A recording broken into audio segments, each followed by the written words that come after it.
All right. Hello, everybody, and welcome to Into the Splinterverse. We're up to, what is it now, episode 16? And we have a special guest with us today. I'll let Bebeomega introduce him as he says hello to everybody. Hi everybody. I'm happy that you're all here. Today we actually started on time because we have a special guest here, Mr. Infidel, or as people know him by 12, who is an amazing creator, content creator. And hello, welcome to the stream, 12. What do you want to say a few words about yourself, just in case somebody was living under the rock and doesn't know who you are? Um, just hi guys, happy to be here tonight. Looking forward to chatting with you guys. Baby Omega, it's been I think since Splinterfest we've been able to chat, and Steve, we've Yeah, had a chat since then. But I always love it. Even that last, I keep being impacted by our last conversation, Steve, with respect to the SPS and the flywheel and the future liquidity pools and all that action. So I'm excited to be here, guys, to hang out and talk. And yeah. Yeah, in general, I still stand by my hope that this coin can see $1 again and could see really, really high values. I do think I heard something when Aftersound and Darkest Night were talking. I don't remember if it was on a Twitter space or a stream or where. He does a lot of different stuff, but some people are not willing to lean into the fact that this game has a DeFi side and is almost gamified DeFi. But that's a word that if more people embraced, and if it's a game and you love playing the game, that's fine. But we have liquidity pools. Our DeFi platform, unlike almost any other in the entire crypto place, has been paying yields for 5 years in one way or another. And we have a flywheel that took a coin like Luna from sub penny to $100. So why can't we sub 2 cent SPS to $100 with a similar flywheel mechanic? It's possible. Is it likely? I don't know, but it's not if no one wants to talk about it. That's my stance on that, and that's why I did that video, and that's why I'll do more. But I need land to come out because I don't want to follow up my it's going to go up 100x with it's down 50% video. So I'm waiting for them to deliver on that. Yeah. So we had a town hall today, but also I wanted to mention a few days ago I was watching a stream of Infidel with Rick on the Mountain, which was not Splinterlands related, but it was like economy related. It was an awesome stream. A lot of stuff was said there, so I was just going to say to people, if you guys, aside from Splinterlands, if you're looking in like a macro perspective, the economy and you want to hear some very good insights, definitely find out. He has it. I believe Rick has it on his channel, but also I think 12 has it on his channel. Just check it out, and I'm sure it was like almost 2 hours, I believe, but it just went like that. It was an Yeah. amazing. Congratulations, man. Yeah, I did catch about half of that. It's on my to-do list to watch the second half of it, and I really wish Rick could get a little more traction because the guy puts out amazing content. We should probably have him here pretty soon.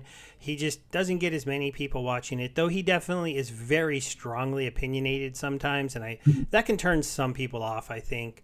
But at the same time, he definitely is out there and working hard. But that was a great interview, at least the first half.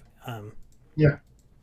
Yeah. Thanks for mentioning that, guys. I enjoyed that one. That was kind of almost, he invited me to come on his show, Rick on the Mountain, guys. Check him out on YouTube. And it was about 2 hours long. And we started with like everything from, how do you drink your coffee, all the way up to like family stuff, marriage, my faith.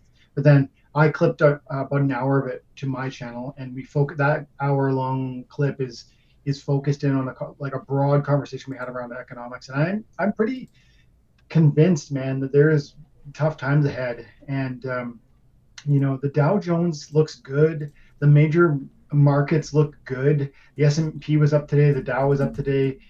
Gold is relatively stagnant around like 1900. Silver is relatively stagnant in the $22, $24 range. These things are interesting markers for like the confidence that the globe has in the economy, and they kind of speak counter to my viewpoint, which is that there's trouble ahead. If there was more vulnerable, or if there was more fear, you'd see gold and silver really spiking in a way that's not happening. And I have some thoughts around why that's probably happening, with silver paper and silver gold being a manipulating factor for holding down those prices and therefore preventing panic. But my short kind of thesis that I try to make in that video, and I feel pretty confident about, is that we through inflation over the last several decades, we've created, America has, but also the global economy has created a pay your way into office mentality for all of our politicians. They can promise you the world and they can put it on the credit card, and they've always said, we don't need to worry about the cost, because we can put it on these infinite debt. We can print money out of thin air, so who cares? But that's obviously not forever sustainable. And some people would argue with me on that, and I just don't. I can't. If to me that is so clearly true, and if true, it has massive ramifications for investment in the broader equities markets, gold, silver, cryptocurrency, and probably games like Splinterlands. So I'm deeply interested in it.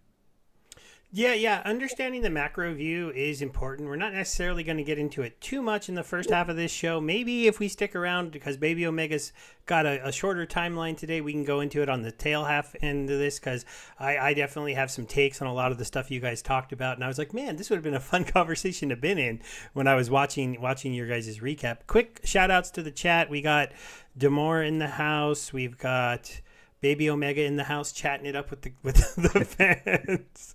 We also, I saw who else was in there. Ank, DJ, we got NC Charlie, and then Rarely Here showed up. He is the man behind Splinterforge. Splinterforge, I did feature you a little bit last stream, letting people know I started dabbling in it again. They did launch a new PvE mode.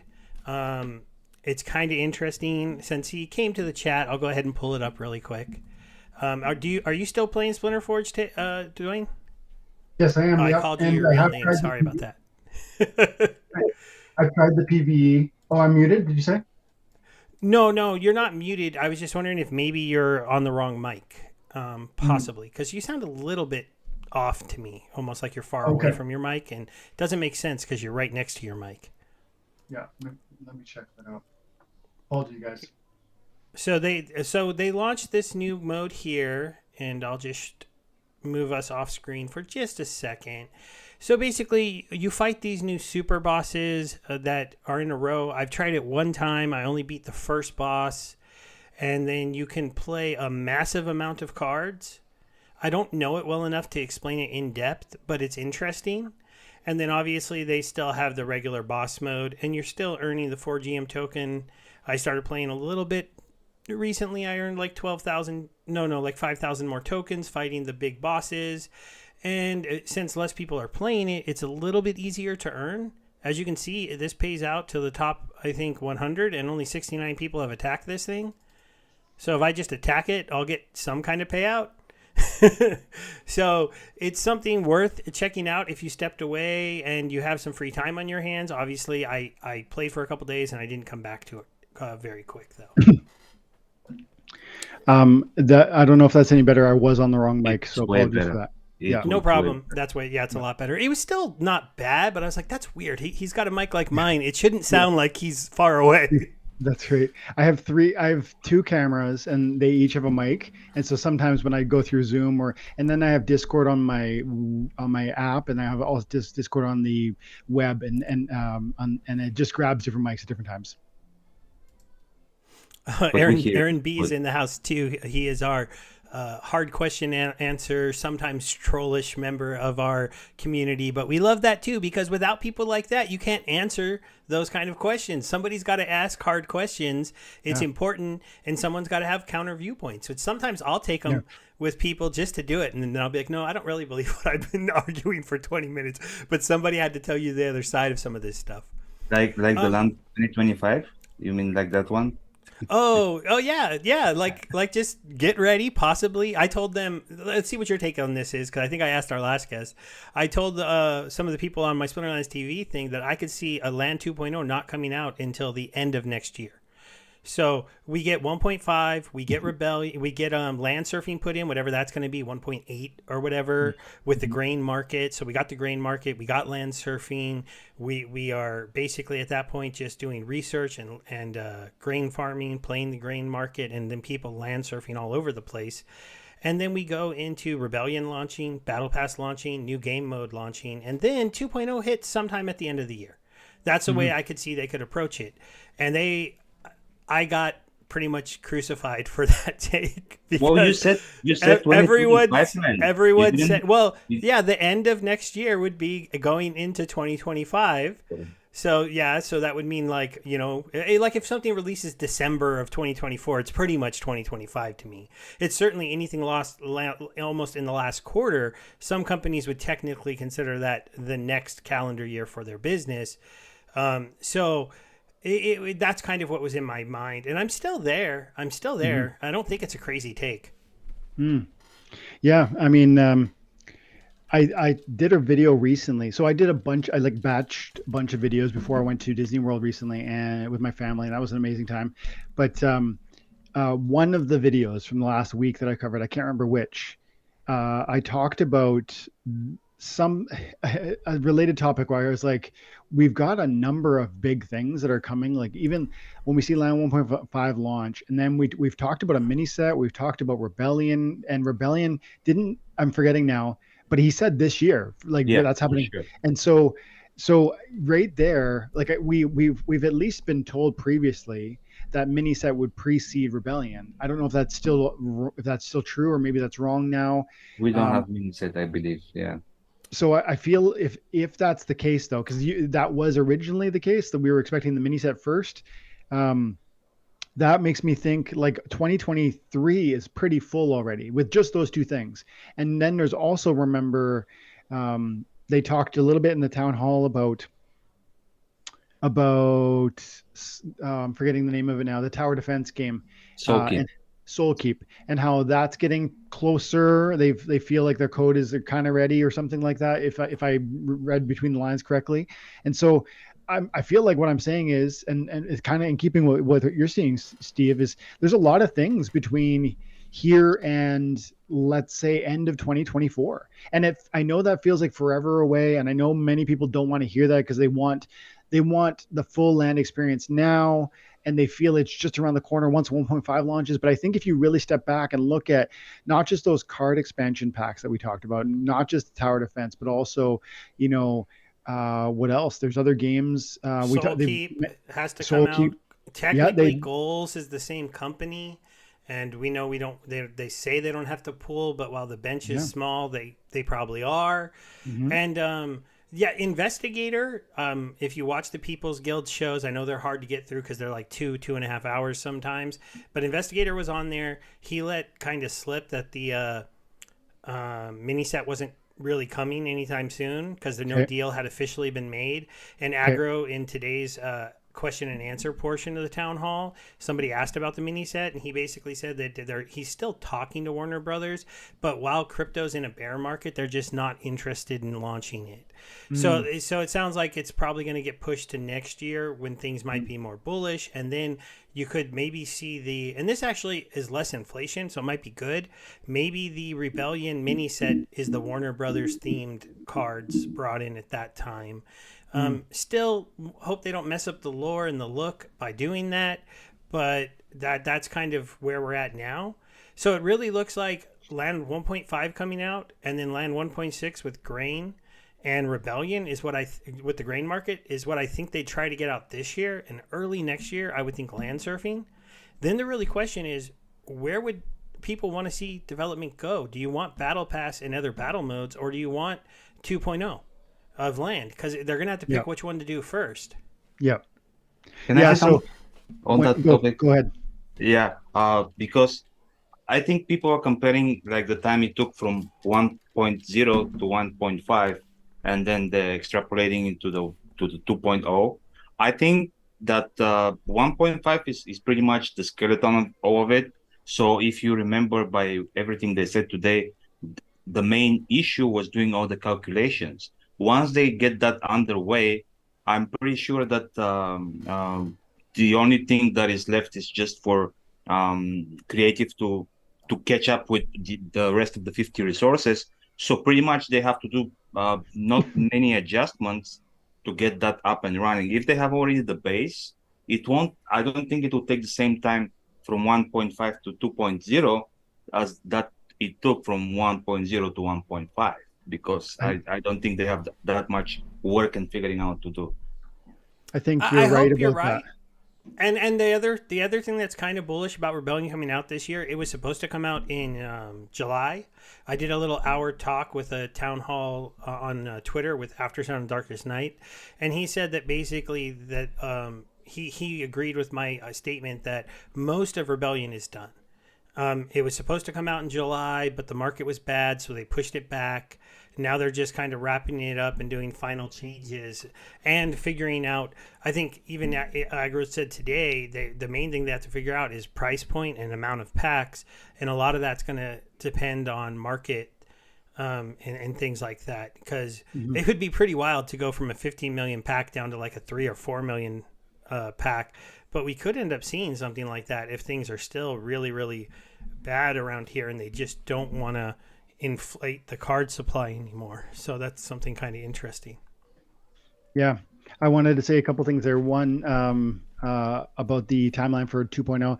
I think Bebeomega is right that that it isn't going to be particularly complicated to move from 1.5 to 2.0. But Steve, you're right that's still an allocation of resources, and limited devs mean limited projects. And we just listed, I think, 5 or 6 different things that, while they probably are, like you said, Rebellion's probably in a relative state of readiness.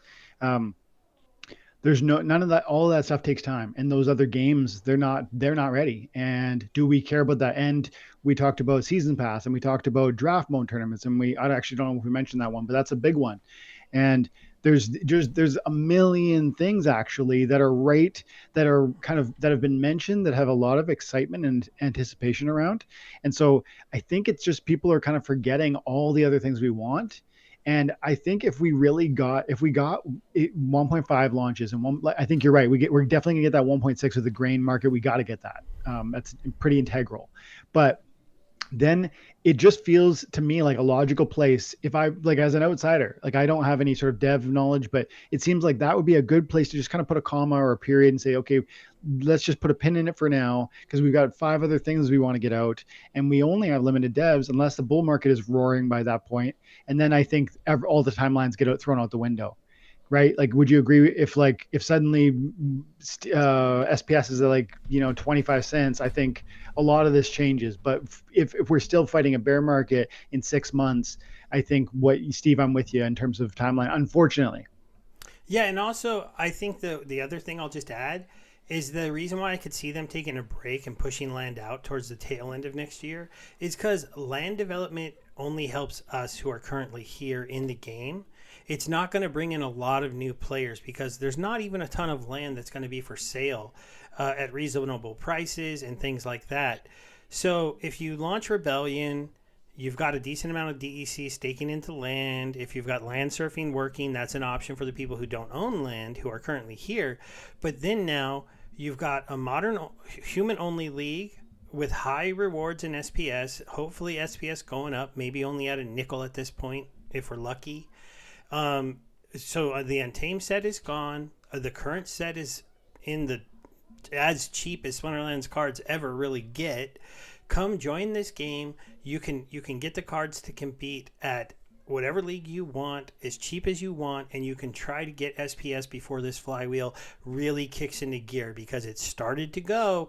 If at that point, we're starting to say, hey, look at this much SPS burn this week, this much SPS burn this week, then it creates a more of a narrative to bring more players in. Whereas Land 2.0, it might make the flywheel explode if it really launched and was successful. I'll admit that, but that only still benefits those of us who are already here. So I would almost want to see us grow the player base before that happens. When usually player base grows, when they see numbers like the videos that you were showing, like when they see something jumping from 3 cents to 15 cents to 20 cents over a week or like 2 weeks, and don't forget there are like 50 around, no, not around 50 liquidity pools coming up, which all will be locking DAC away. And if that doesn't have a huge impact on SPS price, I don't know what will. And that's I believe a more powerful motivator for people to actually come and try the game, because they see things exploding, than just bringing a new experience, and then they'll be like, yeah, okay, but I'm earning what, like 30 cents a day. Well, it's cool, but I don't know if I want to spend that much time just to earn 30 cents. Just not everybody sees the wasting the time and attention, how it can enrich you one day. They see short term. They see like, okay, if I start playing that, can I really earn money? Oh, I'm earning 30 cents. Oh, okay, no, thank you. I'll just go somewhere, like I go to Bebeomega, or I go somewhere else, like where things are popping at the moment. So, and you know that there is only one chance of first impression. So, yeah, but don't underestimate the flywheel's possibility to get going just from the combination of Land 1.5 and Rebellion. Because if we sell 2 or 3 million Rebellion packs, which isn't, I think, an unheard of number, at 5,000 DEC per pack going into those things, if it's like just $5 and a voucher and you got to do 5,000 DEC, I mean, that's a ton of DEC that'll go into the Rebellion packs that we have to buy up off the market, as long as the team is responsible and doesn't immediately just dump that back onto our heads, which I doubt they would do, because if we're having to burn SPS to get the DEC to buy the packs, then SPS is going up like crazy. And SPS doesn't have to go up a lot for modern human only to become super attractive. I'm earning 12 to 13 SPS a win in Champion. If that is a dime, I'm getting $1.30 a win. I get 20 wins a game, I'm getting $25 a day. And 20 wins a day is doable. I mean, you have to be good and you have to get the cards, but the point is that people like me, people like Dwayne, all of us, we can all start making these videos where we're going like, look, I'm making somewhere between $10 and $25 a day playing this game, and assets are still cheap. If you want to get in now, you better come now, because this flywheel is just it's gonna go more. And then Land 2.0 is like, SPS is going to be $1 soon, and I'm going to be making $100 per day playing this game, and you're not going to be able to get in anymore, because 400,000 staked SPS is going to be a ludicrous amount of money, and that's the kind of, I think that's what Rebellion and like some additional new gameplay being the focus of next year is better, personally. But I think now it was a complicated, as I said, the getting 1.5 out was complicated, so they had like all hands on deck, especially last couple of months. But after that, they don't have to put a stop on it. They can just keep just Farp. They can keep him working on Land, because, as I said, if the mechanics are the same, there won't be as much to code, and it will be all on creative. And I'm almost certain that creative are done with the Rebellion set. They're done. I think whatever is left is for Matt to figure out all the stats and all the game mechanics, and like mostly dev work and figuring it out. So in that time, creative can focus actually on start creating the 2.0 assets, like all the items, that all the 50 resources. So it can be an overlap. It doesn't have to be everybody working on Land 2.5, but they don't really have to stop it, because the majority of the work will be out of the way, and they can balance it with implementing actually other stuff in the game as well, in my opinion. I think it's going to come down to our focus as a community. If we say we want Land 2.0 more than we want those other things, and that's a choice we might make, maybe. And I suspect the team would be like, okay, that's what you guys want. But I do think Steve's right that Land benefits the existing community in a way that's more, it's not exclusive toward new players. It doesn't exclude them per se, because they can by that point they can land surf, but clearly it's more of a game mechanic that we can benefit from, whereas Rebellion, at least we remember guys, when at Splinterfest, when they talked about I forget the terminology of this, but remember the rebellion cards were there was talk, at least in the FAQ portion of the town hall that we saw at the Splinterfest, about how there would be, I'm going to say the word sub splinters, but that's not exactly right. It's more like they would each be Like Affiliations, there will clans, be clans within affiliation. the splinters and stuff. yeah, It's kind something of. like that. Like elves are like, maybe it'd be like all the elves get X bonus, or all the Yeah. All the Venari get X kobolds, bonus. like if you play 3 kobolds in this Yeah. match, they get a bonus together. Yes. Yeah, they talked about those kind of mechanics at Splinterfest, but that was also introduced with Battles 2.0. Yeah. Yeah, I think We it was haven't more really focused heard on about that yet, so Yeah. I don't know if that's going to be in Rebellion. I know the main thing Rebellion's going to probably have is the dual summoners, new 7-drop or higher legendary summoners to replace the untamed ones that are going away when it comes out. and And borderless then- cards. Then the other thing it's probably going to introduce, because they said they've been trying to figure this out, is a new kind of damage. Matt has mentioned that before. So something besides magic, archery, and melee damage. Yep. Those are your typical ones. So we could maybe see some kind of other attack come into the game. Yeah.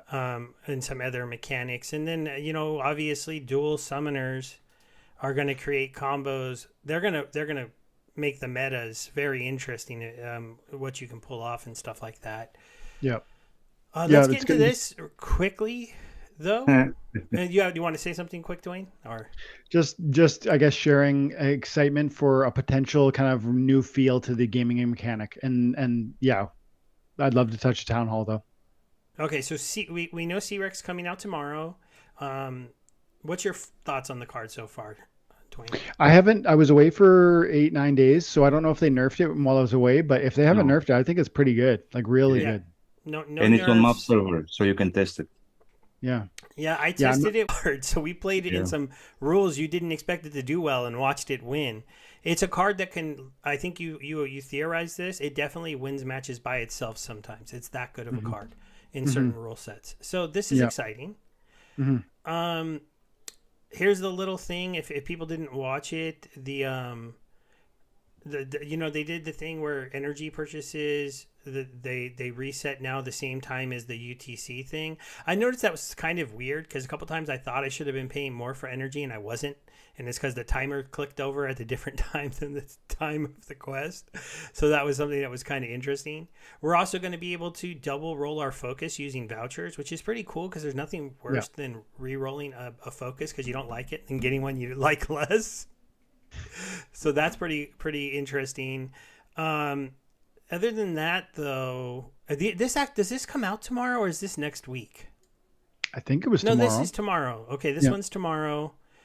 And then the stuff that was coming in the future was POS, terms of service. No. The other thing was buying energy with vouchers, with a discount. Vouchers giving you a discount on the energy buy.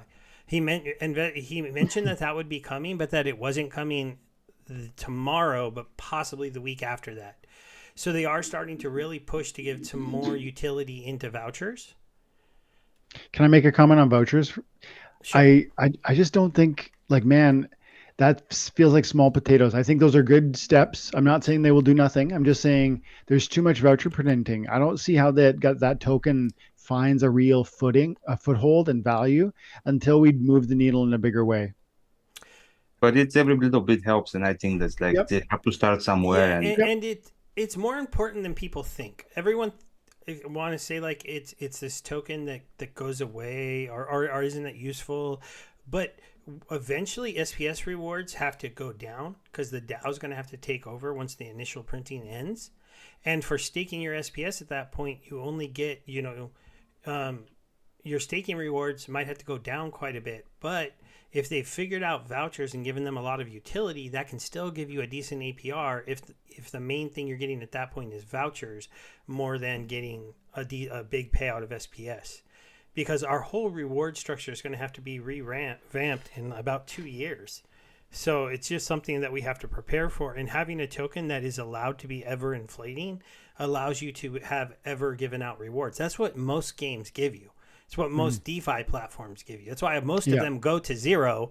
And that's what vouchers are kind of doing, but if they can build enough utility for it, it could be cool. Here's the TOS update. So not starting tomorrow, but the Tuesday of next week, no more using battle helpers. I started using it just the other day as a test. I did that video on it. I've been using it for 3 days.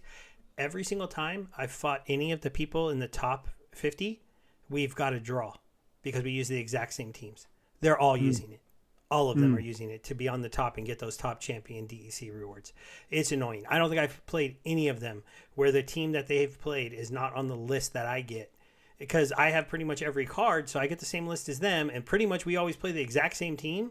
The few times we haven't, I played team 1 on the battle helper. I don't know if you ever interacted with this thing? Yeah. Yes, and I didn't find it very entertaining, so I just 5 battles and I never did it again.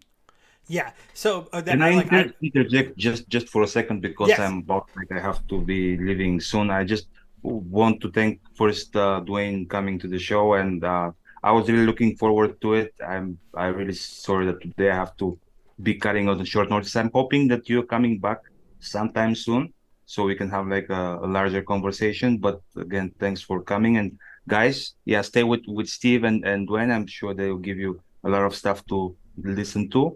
And see you around, guys. And it was really an honor, Dwayne. See you guys. Yeah, sorry, sir. We'll talk to you. I'll talk to you next week for sure. Yeah. Bye-bye. Bye, guys. All right. So now we can get serious. No, just joking. But yeah, I was a little shocked. You know, I didn't know how rampant it was up there in the top. There was a couple people that were always beating me. Like, I almost felt a little salty, but I wasn't going to say anything. But I'll say it here if he's watching. Darkest Night is here sometimes. But he was messaging me saying good matches and stuff. Oh, and we got Rick in the chat there. Mr. Weirdbeard himself is here hanging out with us. So thank you for that. And Vozana came too. And Ank reminded people to smash the like. But we were talking on the Twitter thing today, and I told him I started using it, and he's like, oh, welcome to the dark side. And so he had been beating me with Battle Helper and then messaging me to rub it in. And I'm like, what? What are you doing? Because I couldn't beat him because we had been running into each other up there in Champion, and I'm like 0-4 against him. I haven't played him since I started using it. I'm like, oh, well, come on. I'm not bragging to anybody. I'm beating you while I'm using this tool. And the fact of the matter is, it's a lot of people started using it, and I couldn't, when I was talking to them, I couldn't even argue against it because I mean it's so efficient. At least I mean I probably played 20 matches today, drew like 2 of them, won 16 of them. I mean that's not a win rate I usually would get on my own. I'm not going to go 16-2-2 in 20 matches. And I did using the tool. And it's definitely going to be different, effective for every person. I have pretty much a complete modern set, so it can always give me the best lineup. Can it do that for you or for anybody else who's watching? I don't know. So I'm glad to see they're taking this out. I mean, I finally started using it, and I'm like, this feels so wrong, and now it's going to go away, hopefully. I'm sure you're looking forward to this. Because if you play legitimately this season has been so frustrating, and this was brought up in the town hall questioning. You got Aftersound quit modern, went back to wild, and went back to botting because it was too hard for him. You got other people talking about how difficult this season has been. Very frustrated that the battle helper was turned back on by Skylar even. So it was a big thing kind of, but they're nipping it in the bud a little bit here. Man, bots and the whole bot conversation is just, to me, is there's so much salt around it. And no matter whether you're like staunchly against them or, you know, even if actually, you know, I don't know that anybody's like staunchly for them, but battle helpers seem kind of the middle ground. Not maybe that the Skylar's tool. I've used it 5-6 times, and the fact that it just gives you like those teams, and really from there it's just plug and play. That is pretty straightforward, but man, like some of the understanding of what a battle helper could be to me, like, I mean, people were calling Splinter Coach a battle helper, and that to me is just like salt and anger, because frankly, it's literally, you know, historic data, not up to date data that's like going to be time sensitive to what you've done in this. It's not going to give you a team that wins. It's gonna, it's going to tell you data about all your cards.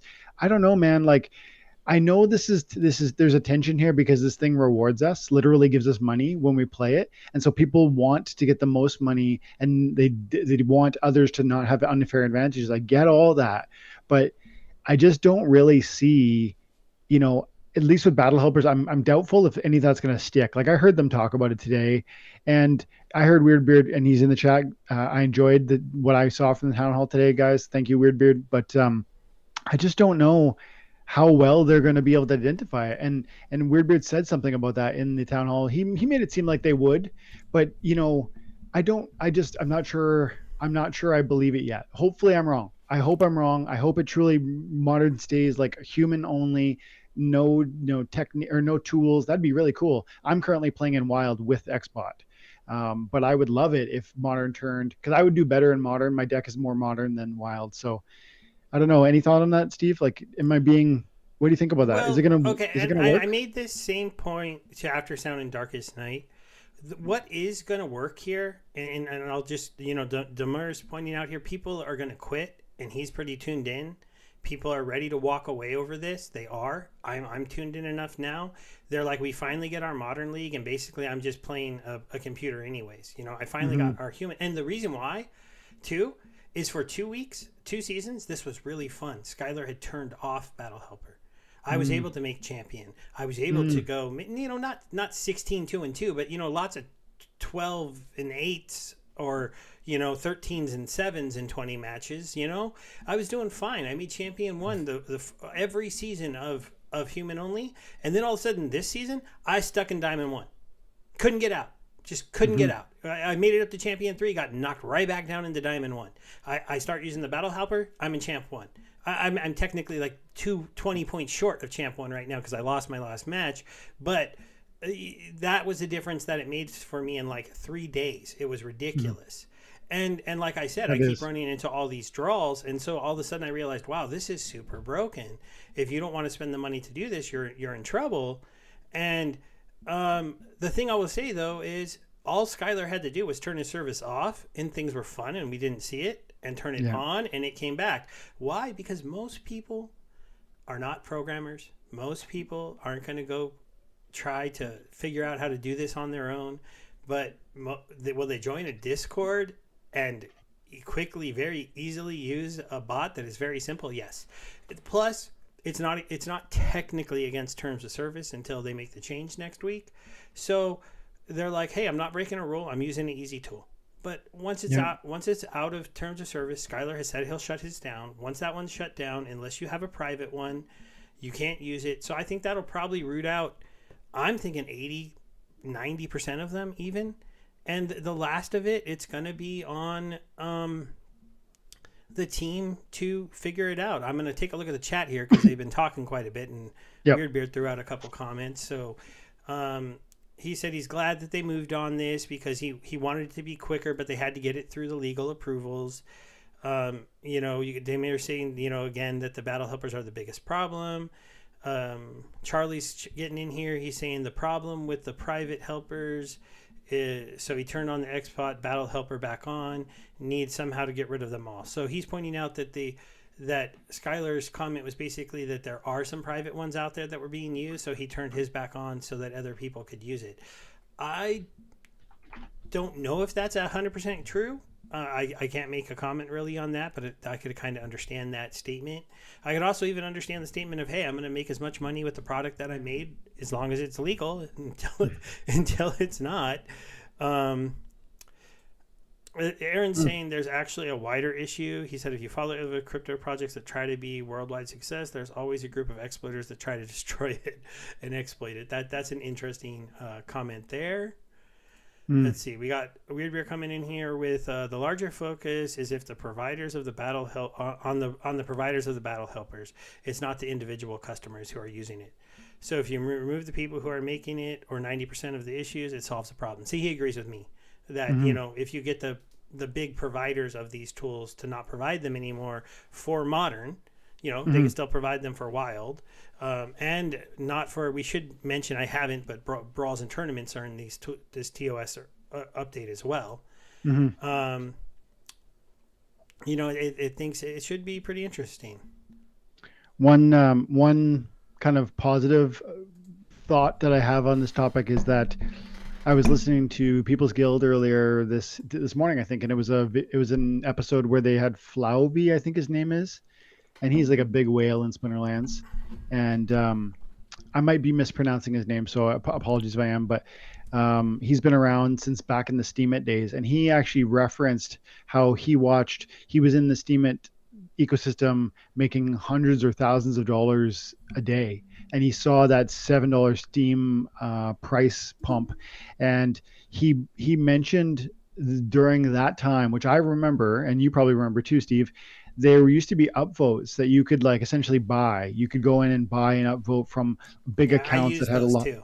Yeah, sure. Me too. I was back there then too, and so I knew what he was talking about. I listened to that, and they were the bid bots. I didn't know Aggro created them though. That's kind of funny. He clued me in on that, and I didn't know that. But I definitely used them, and I knew that you could use them, and sometimes you could make a profit, and at other times, if too many people tried to use it, you didn't make a profit. That's right. Because it was basically I could buy a percentage of that vote for I could for $5 I can buy $5 worth of how much of that vote, but based against all the other money that came in.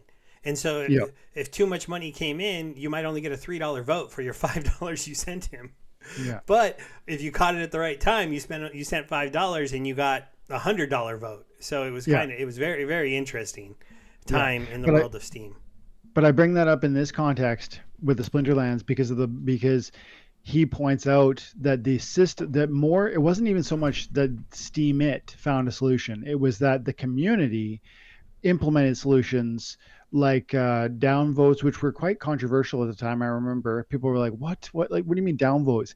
And then secondly, by creating there was groups of people that understand how to read the blockchain in ways that I don't, that sort of took it into their own hands to create, I think, bots that automatically downvote and maybe even identify or track certain accounts that are doing this kind of thing. And so one of the theories I have about how we maybe could get to a place where Splinterlands fights these things effectively might involve kind of a ground surge, like a ground effort of the community contributing to the conversation in ways that I can't technically understand, but I've seen happen in Steemit, and so it makes me wonder if could it happen here too.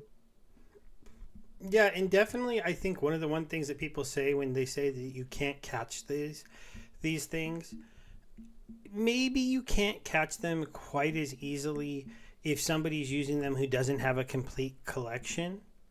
But if you're talking about the players at the top of any of the leagues who are competing for the leaderboards, it is not going to be hard to audit their teams, audit those rule sets against the known Battle Helper's best team selection tools that are already out there. And if those teams are identical to what Skylar's bot would have told you, what, the other bots that are out there that are private, and I'm pretty sure that if Splinterlands, since they're in talks with all of these providers, might be like, you know what, can you do me a quick, printout of these 10 battle rule sets with these teams available, what your bot would say, and if all 10 of my lineups match up perfectly to what that bot says you should play, maybe I need to be talked to and warned, or whatever procedure they decide to do. We haven't seen the full term, so we don't know if it is going to go to a straight ban like using a bot. And they did say today they've banned over 12 accounts, and what do you call it? Weirdbeard kind of chuckled at that, like that was a gross underestimation to how many accounts have been banned out of Modern for trying to bot in there. So it does look like they are, having some ways to figure this out. And I do think it's harder to figure out, but I don't think it's impossible.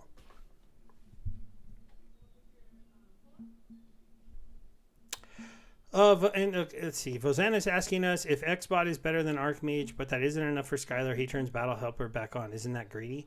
No, I don't think it's necessarily greedy. He made the tool. People want to use it, and it's not against the rules until they change the terms. I mean, if I was running a business selling any kind of product and they outlawed the product next month, well, I'm going to sell as much as I can of it this month because it's the last month I can sell it. And the main reason Xbot was considered better than Archmage, in my opinion, was that it had a no-cut model where you bought the token and you got to use it without cuts. But he's changing that now to have cuts of your earnings because because he can't use things like this to make extra money, and he's making less from the fact that he can only run it in one league. And so, the bots are adjusting. We're getting a ghost card tournament, which is kind of interesting. And we did get a small update on Soul Keep. It seems like they're getting closer to that coming out, but no dates given yet. But they at least seem like they've looked through the coding. They're able to make some improvements in the way the thing's going to talk to databases that might speed stuff up. So that was interesting. Then the major part that we hadn't really got into yet was the walkthrough. You already gave Weirdbeard kind of a shout out for that. It was really good to see all that stuff on the QA server. It was a little funny to see the QA server giving them a bunch of errors a couple times, but it looked like they're close. So I felt good about that. Did you? Yeah, the land demonstration I was saying in the chat when Rick showed up, I thought it looked great. I think it looks, no, I don't think it looks great. I think the land game looks amazing. I think it looks fun. I think it looks clean. Now I know it's not free of bugs, but that's okay. Like I'm saying, like visually, I'm really impressed. And then also it seems really intuitive in terms of, except for a couple things like the select all button not being there on one of the windows. It definitely needs to be, but these are like little things. I'm nitpicking. Like it looked great and I'm excited to actually get my hands on it. It's kind of funny because I would think that almost a few people would kind of criticize Weirdbeard for not seeming to be prepared to do that segment. But I almost think that was the right idea because basically he showed you that you could log in with unsurveyed plots, packs you needed to open, needing to do all of this different stuff and still while taking questions over 30-ish minutes, 35 minutes, he was opening packs, moving here, doing that, staking this, showing you that, answering questions. And I was like, yeah, see, like that to me shows that like anybody who's got all their cards combined has their spreadsheet ready to go. You're gonna come in and be able to get going, and so that felt pretty good. Yep. Oh, I didn't see this. I was listening, not watching, so I didn't see the eye candy. So that's kind of a cool little banner for Soul Keep. That means they're getting closer. And then that was it. Was there anything in the question and answers? The only real thing I saw that was kind of interesting was, Aggie still thinking a bull market is coming, and maybe being the only person in all of the world, but I don't know. Was there anything else kind of interesting? To me, the only we mentioned the one thing earlier, but now I forget what it was. So yeah, I don't remember either, and it was before we went live, I think. I didn't see the FAQ portion. I only got through the first hour or 45 minutes or something. On the bull market, like I don't know how to read this stuff, but man, I think today Bitcoin held 25,000, 25 like 100 or something like that, and I think that's a big deal. Like a few of the YouTubers that I watch that understand TA, technical analysis, for those who don't know what TA is, chart reading, they seem to think like that was a very critical, like I don't mean like interesting, but like absolutely critical line in the sand. 25,000. Some of them say it's around 24.8, but we didn't, and that's like a maintaining of higher lows. So for anyone that understands chart analysis, like it's huge, it's gigantic, it's very important. And if you give TA any sort of credence or value, then I think that, to me, until that breaks, like I'm looking at it from the voices that I'm hearing that we're still in an uptrend, and you've got opportunities to see big things, so I'm kind of in Aggie's camp, but to be honest, I'm a little nervous about my holdings outside of Splinterlands. Yeah, for me, I'm one of the other few people that is kind of bullish for crypto in the near future, with an X factor that the American economy needs to not totally implode. But we're going into an election year, which means to me the Fed is going to be at least willing to pause hikes because they don't want to blow up the economy. And most of the reason they're more cautious in election years, it's not because they necessarily want to help either party. It's because they don't want to be seen as hurting one of the parties. Because literally, if they blow up the economy, it pretty much destroys whoever's in power. Nobody wins while you're in a recession or while you drove us into a recession or terrible economy. So because of that, and because I think the SEC is going to approve a Bitcoin ETF as early as next month. And I almost don't want them to, but I honestly think they will, because I'm a Celsius investor and I have that payout coming to me. We're just finishing up bankruptcy. And they're basing what they owe me on a dollar value. So they owe me $40,000. And they're going to give me my money back in stock for the new company they're forming and crypto. About 60, I'm going to get about 70% back, roughly, maybe a little bit under. Split in half, 35 crypto, 35% stock. Wow. But in theory, Bitcoin ETF gets approved. Bitcoin goes wild on the ETF news, goes up to 200,000. They send me an email, Steve, we sent you 0.1 BTC, we're even. I'm like, but I had 9 Ethereum and $20,000 and 0.3 BTC in my wallet when you guys jacked it from me. Yeah. So it's kind of a funny little thing that's playing in my head. But the reason why I think this is the SEC can push their decision making so far down the lane, right? But they did something last time they did this that was kind of unique. It was time for them to push one of the applications, and they pushed all of them together at the same time, pushing some of them earlier, causing their final date for decision to now be sooner than expected. So it'd be like, like if I have to choose between company A, B, and C, but it's only time for me to push C, A and B, I could wait like 3 more weeks to push, but I go, you know what? I'm going to push you all on the same day, making it so that the next time we have to decide or do an official notification that we're delaying, all 7 of the ETF approvals are going to come up at the same day now. Because they went from them being like kind of spread out to, this day we're just going to push all of you 45 days. So we're going to come back in October and we're going to either approve or deny or push all 7 of you. The only reason I could see why they would have done that last time is because they're going to make a decision. And if you read the tea leaves is of when BlackRock wants it, BlackRock gets it, then they approve all 7 of them on the same day to not play favorites, including BlackRock and like all of the ETFs. And then it's just you guys go to the market and you guys sell it.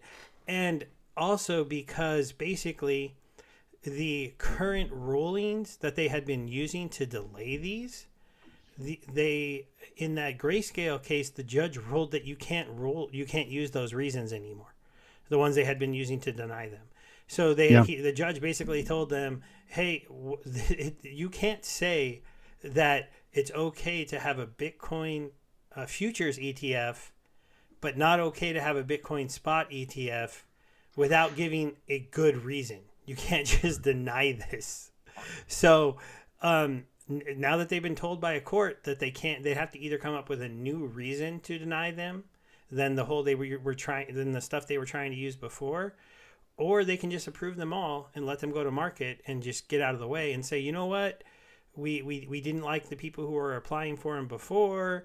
The rules weren't as clear before, but we think the market's ready, and so we're just going to approve all of them. And that could happen as early as October 15th or something like that. Now, they can still push it again on the 15th, but the one after that, they have to make a decision. So it would either be approval or denial. That would be January of next year, right? Another 45 days from October, middle of October, ends up being, well, no, maybe it's December. I don't remember. Or maybe they can push it 2 more times. I think people were saying that like maximum they could push it off to like early next year, but I can't figure out why they would line them all up together like that at this point if the plan wasn't to do something to all of them. Now, they could deny them all, which would not be good. with some new rule, and then they'd have to go to court again to see, to see if the court would side with them that they were being unfair again. But I don't know. I followed the XRP SEC lawsuit, well, specifically Ripple SEC lawsuit closely because I'm a holder, and it strikes me that like there isn't a lot of intentional effort to strike fairness. I don't really believe that that was like an effort to quote unquote help the investor, the lay investor who didn't know what they were doing with XRP. I mean, it's a shakedown. It's a governmental shakedown, and they have unlimited funds with which to pay their lawyers, and certain powers that be speak these. They give the yay or the nay until they're ready. Like that sounds like conspiracy, but man, it's like House of Cards to me, man. It feels like there are absolutely people that are in control of this stuff. You talk about BlackRock. I mean, the dollars that are behind those people and the conversations that they're able to have, direct conversations with individuals that are, controlling these issues. I mean, there is influence there, and there is personal interest that's being. I think that is being, let's say, that's guiding the direction of things like that. Yeah, I mean, Larry Fink, the guy who heads BlackRock, is literally probably considered one of the top 10 most powerful people in the world. Yeah. And now he's saying he wants to start selling this. And on top of that, you have the IMF recently come out and say that they don't want regulators to try to ban Bitcoin anymore. They did put out a document saying these are the ways we'd like you to try to control it, because the IMF wants to control everything. But they went from it should be banned to no, these are the rules you should use, but you should allow it.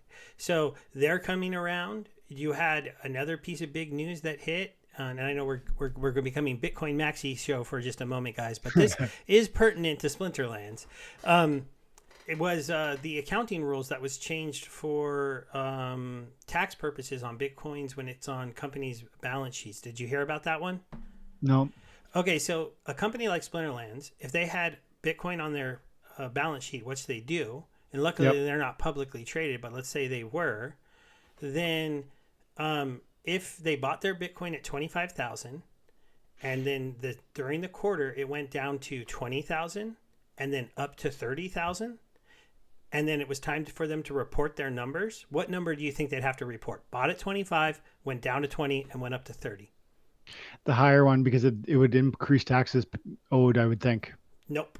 They have to mark it down as that their asset went down to $20,000. And so now their profitability as a company takes a hit, even though the Bitcoin went up in value, because you had to report the lowest value during the quarter that the asset held. So then the next quarter, it was at 30 and it went down to 25 and up to 50. They have to report 25,000, even though they're holding an asset worth $50,000. They finally are changing that rule to allow you to mark down whatever the dollar amount is at the end of the quarter, so that you would only have a loss if you actually have a loss. That means like those flash candles that you see sometimes could totally ruin a public company's books, even though the asset didn't go down. Now, the unfortunate part about that rule, it doesn't go into effect until 2025 as of right now, but they did change it, and maybe it could be amended to go into play next year if the Bitcoin ETF gets approved. But it's big steps that are starting to change towards corporate adoption of Bitcoin. And it feels so slow though, man. Like, you've been around long enough. Like, doesn't this just feel like a snail's pace? And I think that's just bureaucracy. I'm not saying I expect anything else, but man, how are they this slow to understanding that model was clearly not logical? I mean, it's worth 50,000 in your example at the end of the month. Why would I mark it down as 20, which it touched on a red candle? Like, that doesn't make any sense, but it makes perfect sense if you come from a nefarious angle and say they want to dissuade ownership and sort of commitment to this new asset class, and they want you to hold USD, they want you to hold US bonds or whatever. Yeah, the thing that I hadn't heard about the BRICS stuff, and I'm not as bullish on the BRICS stuff as a lot of people say. They're doing the same kind of thing America does when we say there's 70 countries in our alliance. It's because there's 65 nothing countries and 4 big ones in their 70 alliance countries that are going to back their currencies and stuff like that. And until you actually see any of that money start to do good against the dollar, any of their currencies, then I don't know. Because it's ridiculous that we basically, this is how strong the dollar is, and it's so stupid that we like doubled the amount of dollars in the world, and our dollar still dominates everybody else's currency. We even pushed the euro down that used to beat us. We pushed everything down. I don't know how we did that. It doesn't make any sense to me, but it's because every other country is just as messed up. They have just as much messed up fiscal policies. But I will look into their crypto thing, Aaron. That's kind of interesting. Michael Saylor, that was a big thing. Is the joke was Michael Saylor had 1,000 companies come and talk to him back when he was buying Bitcoin, and none of them bought Bitcoin, and it was because of that accounting practice that you had to do with Bitcoin on your company. He was able to force it through because he was, the sole owner of his company, basically, kind of. He was the major shareholder, full CEO. But anybody else being like, hey, can I hold this asset that when it goes bad, you have to give the bad number, and it could eat your balance. So you could have a small company who had a decent amount of Bitcoin. If that Bitcoin went down a lot, they could have hundreds of thousands of dollars in losses, even if it came back up, and it could erase a quarter that was positive and profitable and make it look negative, which is just wild. That's nuts. Yeah, Dimmer, just look at the U.S. currency versus any other currency. It's just getting stronger, and I can't explain it a whole lot. Like, I heard a stat today because I watched this show on Mondays. Scott Melker, the Wolf of Wall Street, he does a Macro Monday show, and I watch it every Monday because it's pretty good news. One of the guys brought up a stat today that if you take the other 3 largest economies in the world and combine them together, then look at the interest that they're paying on their money. It's lower than ours. Like the interest, their interest combined is lower than the 5% that we pay on our money right now on those T-bills. So that's the main reason why crypto is not probably blowing up. It's because you can literally earn 5% on your dollars just by investing into government bonds. And like all these other countries, they can't even earn like 1% or 2% on their money. It's wild. And there's other countries with like melting down economies have made choices, businesses and will make choices to acquire US dollars because it's the only thing they can do to like shore up their economy. But then they take US dollar debt to get those US dollars, and then they have to pay US dollar interest on those US dollar debts.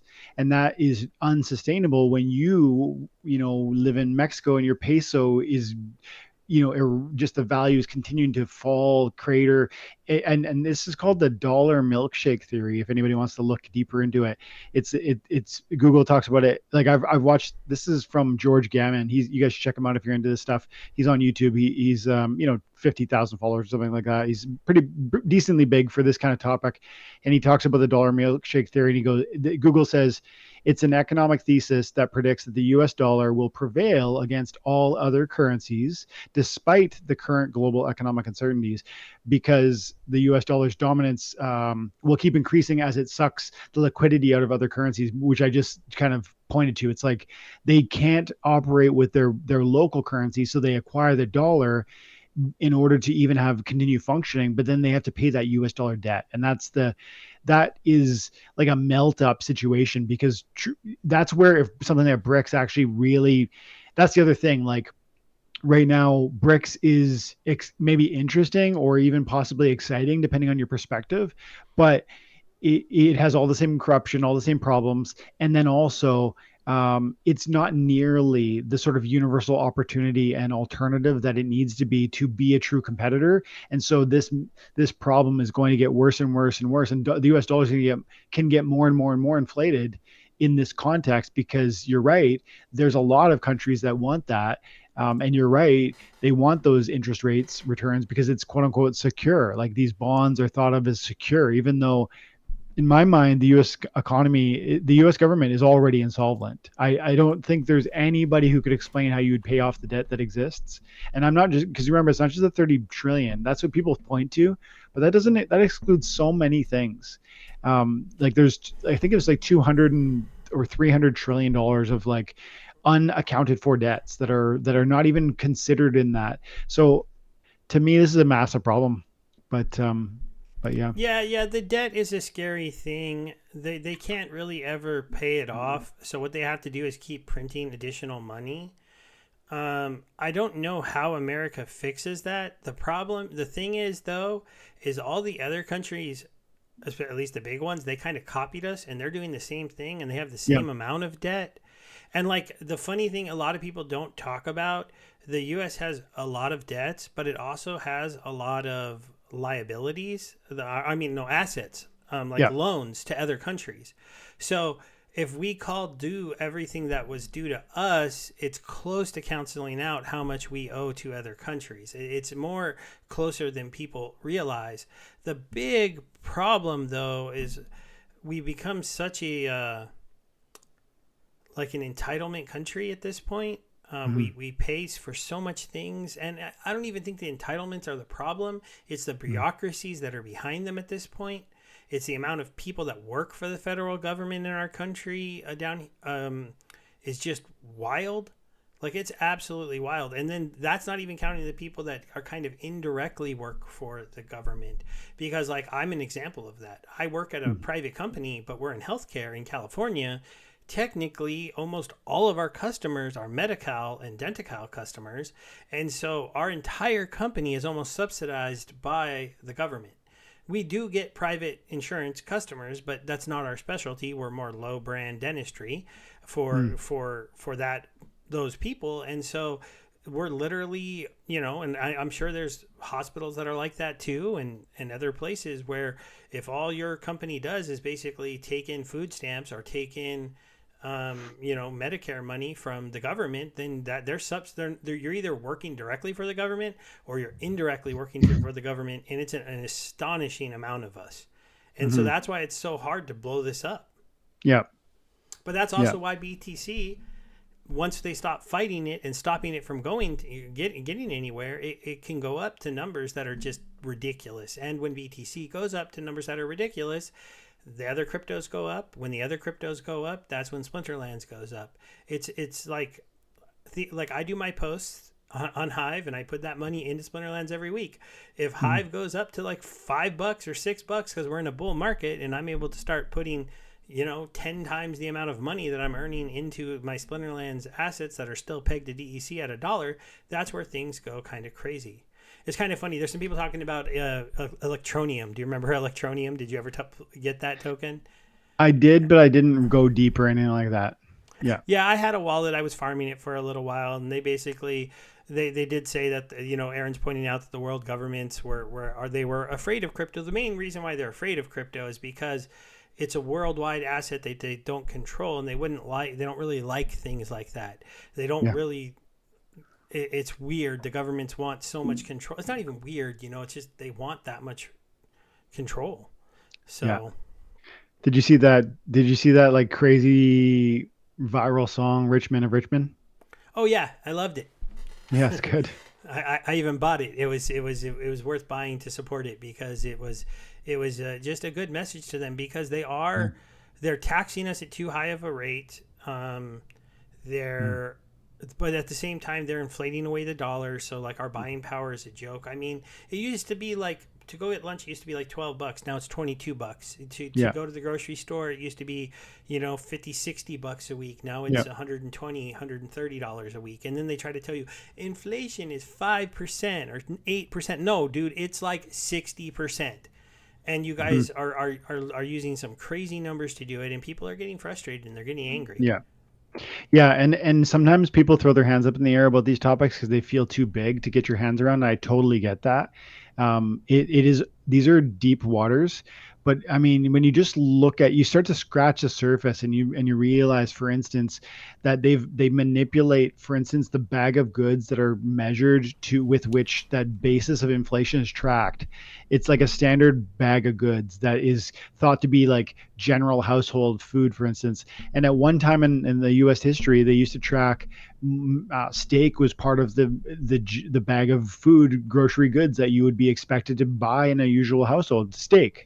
And now they, at some point in the past, I don't know when, they decided, no, that's not realistic. Steak has gone up too much in price. But you know what? We can call ground beef the exact same thing and say that that's equivalent. And so then the measurement is clearly broken right there. That's one example, but I'm telling you guys, there's a dozen other examples. Just this What's year. that? They took eggs out just this year because eggs started going crazy. Did you see that time where eggs like tripled in value? So they took eggs out of the basket of foods they tracked. And we're like, you don't really need eggs. You can just eat beans for your protein. See, this is what I'm talking about, Steve. Like, I hope people out there are hearing this right now, and maybe some of this feels too big, but you just hear that and recognize that that's clearly a corrupt government trying to twist the numbers, because clearly steak is not the same as hamburger. And eggs are very normal, food for families to buy. And when you start to manipulate those out of the measurements, you're doing so because you want to hide something. And so what are they trying to hide? And if anyone hasn't gone down this rabbit hole but is curious by those comments, man, I strongly recommend you check out, Rich Dad, Poor Dad, like George Gammon on YouTube, Mike Maloney on YouTube. These guys are, some of them are like macro analysts, or like gold bugs they might be thought of as, because these topics often bring us back to gold and silver. And I think crypto, this isn't proven yet, but I actually am here within the crypto space because I think there's probably an argument that we might see this, follow gold and silver in some respect, because I do think the limited number of Bitcoin, the limited inflation is a good thing. Like, I'm not a Bitcoin maxi, but I think I tie some of these thoughts and concerns over the global economy towards a bullish argument around crypto. In my mind, that's why I'm invested in crypto. That's why I'm so strongly kind of convinced about even Splinterlands, because I think these could thrive, and it's not proven in a true economic depression or whatever, but I think there's an angle here where we see real success in the middle of great economic trials because of the limited nature of Bitcoin, or even Ethereum, which is, I know you get more inflation with your Ethereum than you do with Bitcoin, but still, I feel the same way. Yeah, and as you can see, our conversation has got Bitcoin pumping. People are listening, they're buying. No, but they brought that up in the chat. Ink brought up that we got BTC pumping, and that's pretty funny. And Aaron's bringing up Hive is a great blockchain. I actually think a lot of people don't appreciate the Hive's interrelationship to projects. The fact that you can blog about Splinterlands and earn money blogging about Splinterlands, that it's on a different blockchain, like a different token than Splinterlands, so that you can convert those tokens into assets within Splinterlands, is one of the reasons why Splinterlands can have absurd bull runs, because every single one of us, if you play Splinterlands and you get into the blogging side of it, you end up with this other bag, and when that other bag pumps, you can go buy your video game assets with it.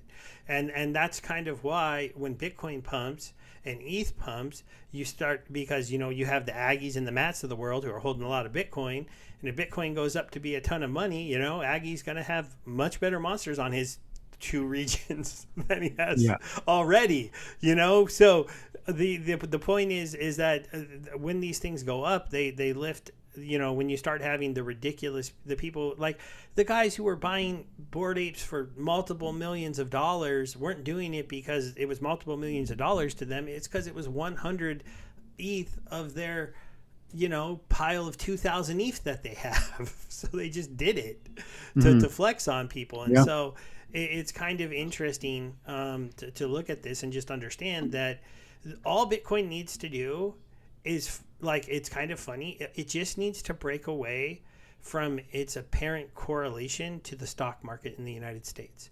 Once the stock market starts going down and Bitcoin starts going up, instead of right now, normally when tech stocks go down, Bitcoin goes down.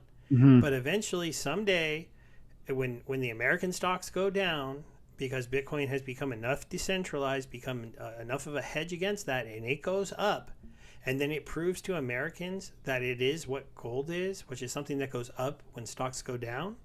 Yeah. Then the big theory is Bitcoin will do to gold what gold did to silver. Silver used to trade with gold. It used to go up with gold at the same time.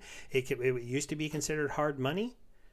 It was definitely just as important. And then it wasn't even that long ago that basically gold just completely turned silver more now into a metal like copper or tin, where it's more traded on its industrial value than it is on it being a hard money source. And that's a big disappointment. And some people will argue I'm wrong and no, silver's a great buy at these levels. It's going to pump because buy your silver coins. But if you believe in Bitcoin, I wouldn't say we're going to go backwards. I'd say Bitcoin's going to do to gold what gold already did to silver. And eventually Bitcoin will become the true hard money within the world, especially if it starts to be embraced by all the world governments and they're fine with Bitcoin becoming, because there's almost an advantage to Bitcoin being the new hard money in the world. It's a digital, it's easy to track, it's on an open blockchain, it's not hidden. Like you can't do the tricks you can do with gold as easily, and so it's going to be an interesting time, I think. And I don't know how long it's going to take. I don't know if we do it this cycle. If the Bitcoin ETFs get approved and embraced, and we get trillions of dollars in ETFs, and then next year on the tail end of that, or even before then, the accounting rules for companies change and they start pouring more trillions of dollars into this asset class, things could get ridiculous. And I don't have enough Bitcoin is the statement I'll make, guys. I never think I do have enough. Yeah. I think I agree with what you said there. I might just add that I don't think silver ever goes to a place where it's like irrelevant. I started buying silver when it was around $12 and it was as low as like $6, I think, after I think it went up to $35 in like the 80s or something. And then it fell all the way down to probably $6. And I started taking this whole conversation seriously after 2008. By 2011, I started being like, no, this is like this economy thing is not sustainable because of how they're handling inflation. So I need to find outs. And I started buying silver. I started buying gold. I started getting into crypto a little bit later, 2016, 17, I think 18, something like that. And then, but what I would just add on the silver front, and with respect to gold, one of the metrics that people look at is the gold to silver ratio, and you can see how many ounces of silver does it take to buy an ounce of gold. And I think maybe, Steve, you might be arguing that like that's never going to kind of come back down. Like silver's never going to kind of it's going to keep shrinking in comparison to gold. I'm not sure. From the historical data anyways, I would argue the historical data says otherwise. Like probably a big swing in silver's favor is possible, but that's not to encourage someone to go buy silver. That just happens to be my theory. I love gold also. I love Bitcoin also. The thing that broke historically with gold and silver is the exact correlation. Like, I don't know what the number was, but 30 silver coins used to always be worth one gold coin, right? Yeah. So no matter what, gold was one silver coin was worth 1/30th of a gold coin. In theory, that's the relationship that got broke, because those used to trade in lockstep together in their US dollar value. Silver was always 1 ounce of silver was always worth this much gold. It's not like that anymore. And so that's what I'm saying. They demonetize silver. Now, silver can still have runs because it's an investable asset. There's ETFs for silver. There's all kinds of places for it, but it no longer has that strong places. No matter what, I am 1/30th of gold. My 1 ounce. So you're 100% right, and the data goes back. Like you can go to macro trends. I won't tell you the website, but you can Google gold to silver ratio 100-year historical chart, and you're totally right. For most of the history of silver and gold being used as money or as an investment, 40-1 was kind of pretty normal, and it has been lower. Like it got as close as like 12 or something like that in like 67, and then again in the 80s. And so my argument might be that it could swing that way again. And I would argue also that one of the reasons why it has been disconnecting in the way that it has is because many of the people who buy silver they don't insist on physical delivery. They buy paper silver, which is, SLV sells 200 pieces of paper that say Steve, you own an ounce of silver for every ounce of silver they actually own. And if you guys know anything about bank runs, man, if people pushed and shoved and said, hey, I want my silver, like I actually want I don't want this piece of paper because I know you don't have it all in there.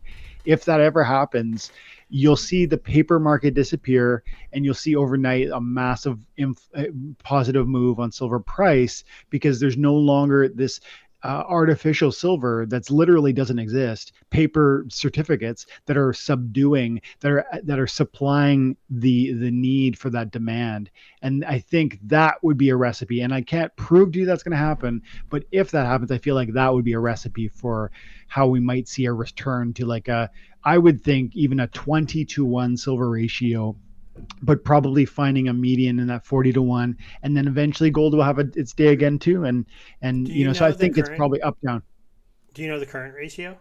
Right now it's 80, 85-ish, 80-ish, something like that.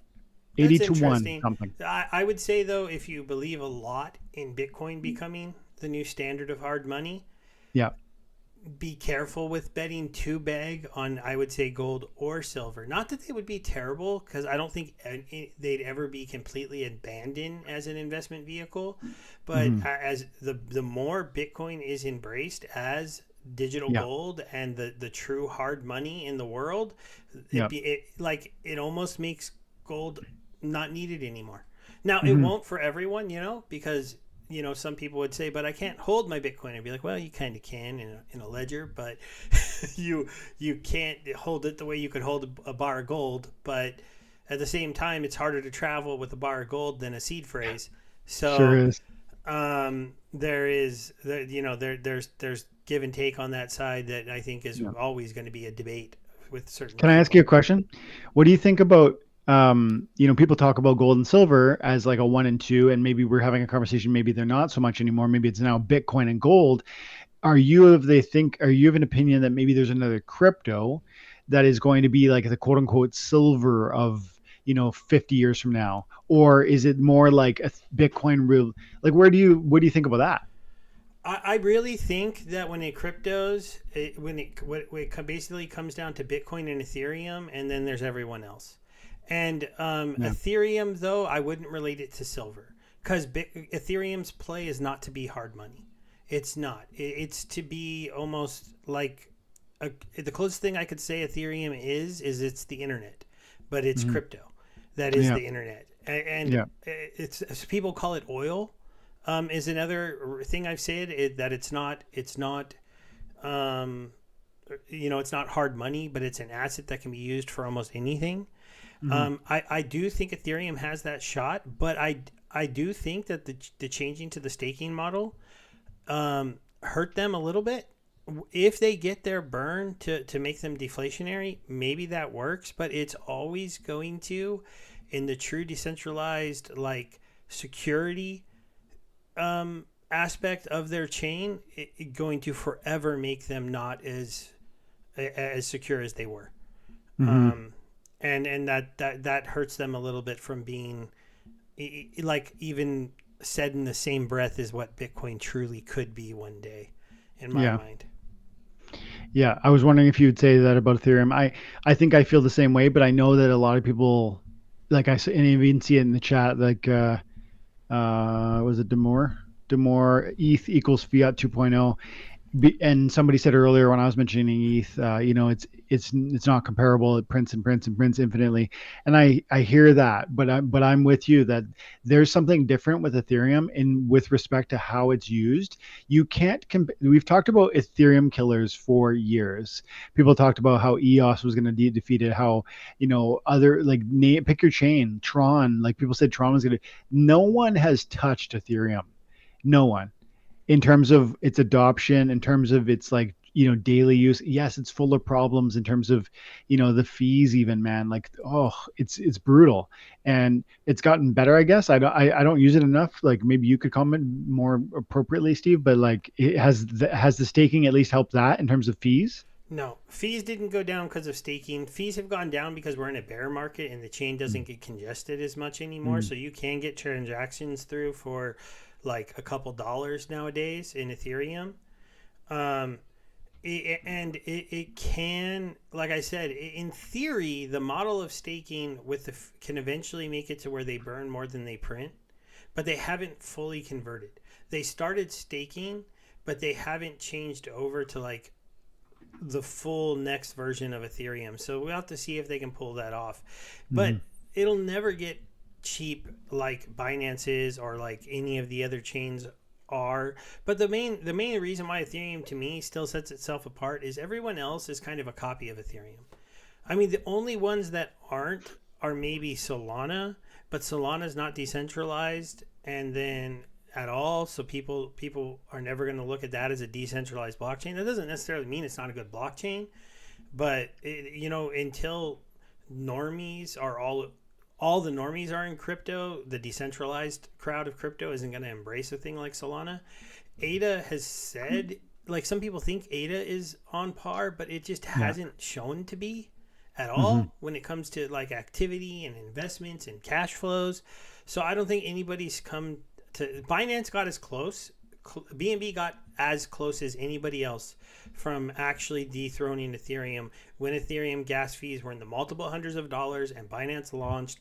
The problem is there was never that killer app on Binance. Pancake Swap was pretty good, and they had a couple others that branched off of that, but then the hacks and the exploits over there on that chain just destroyed it.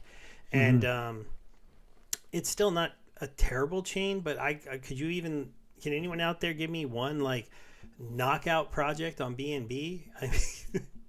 I can't, which is disappointing.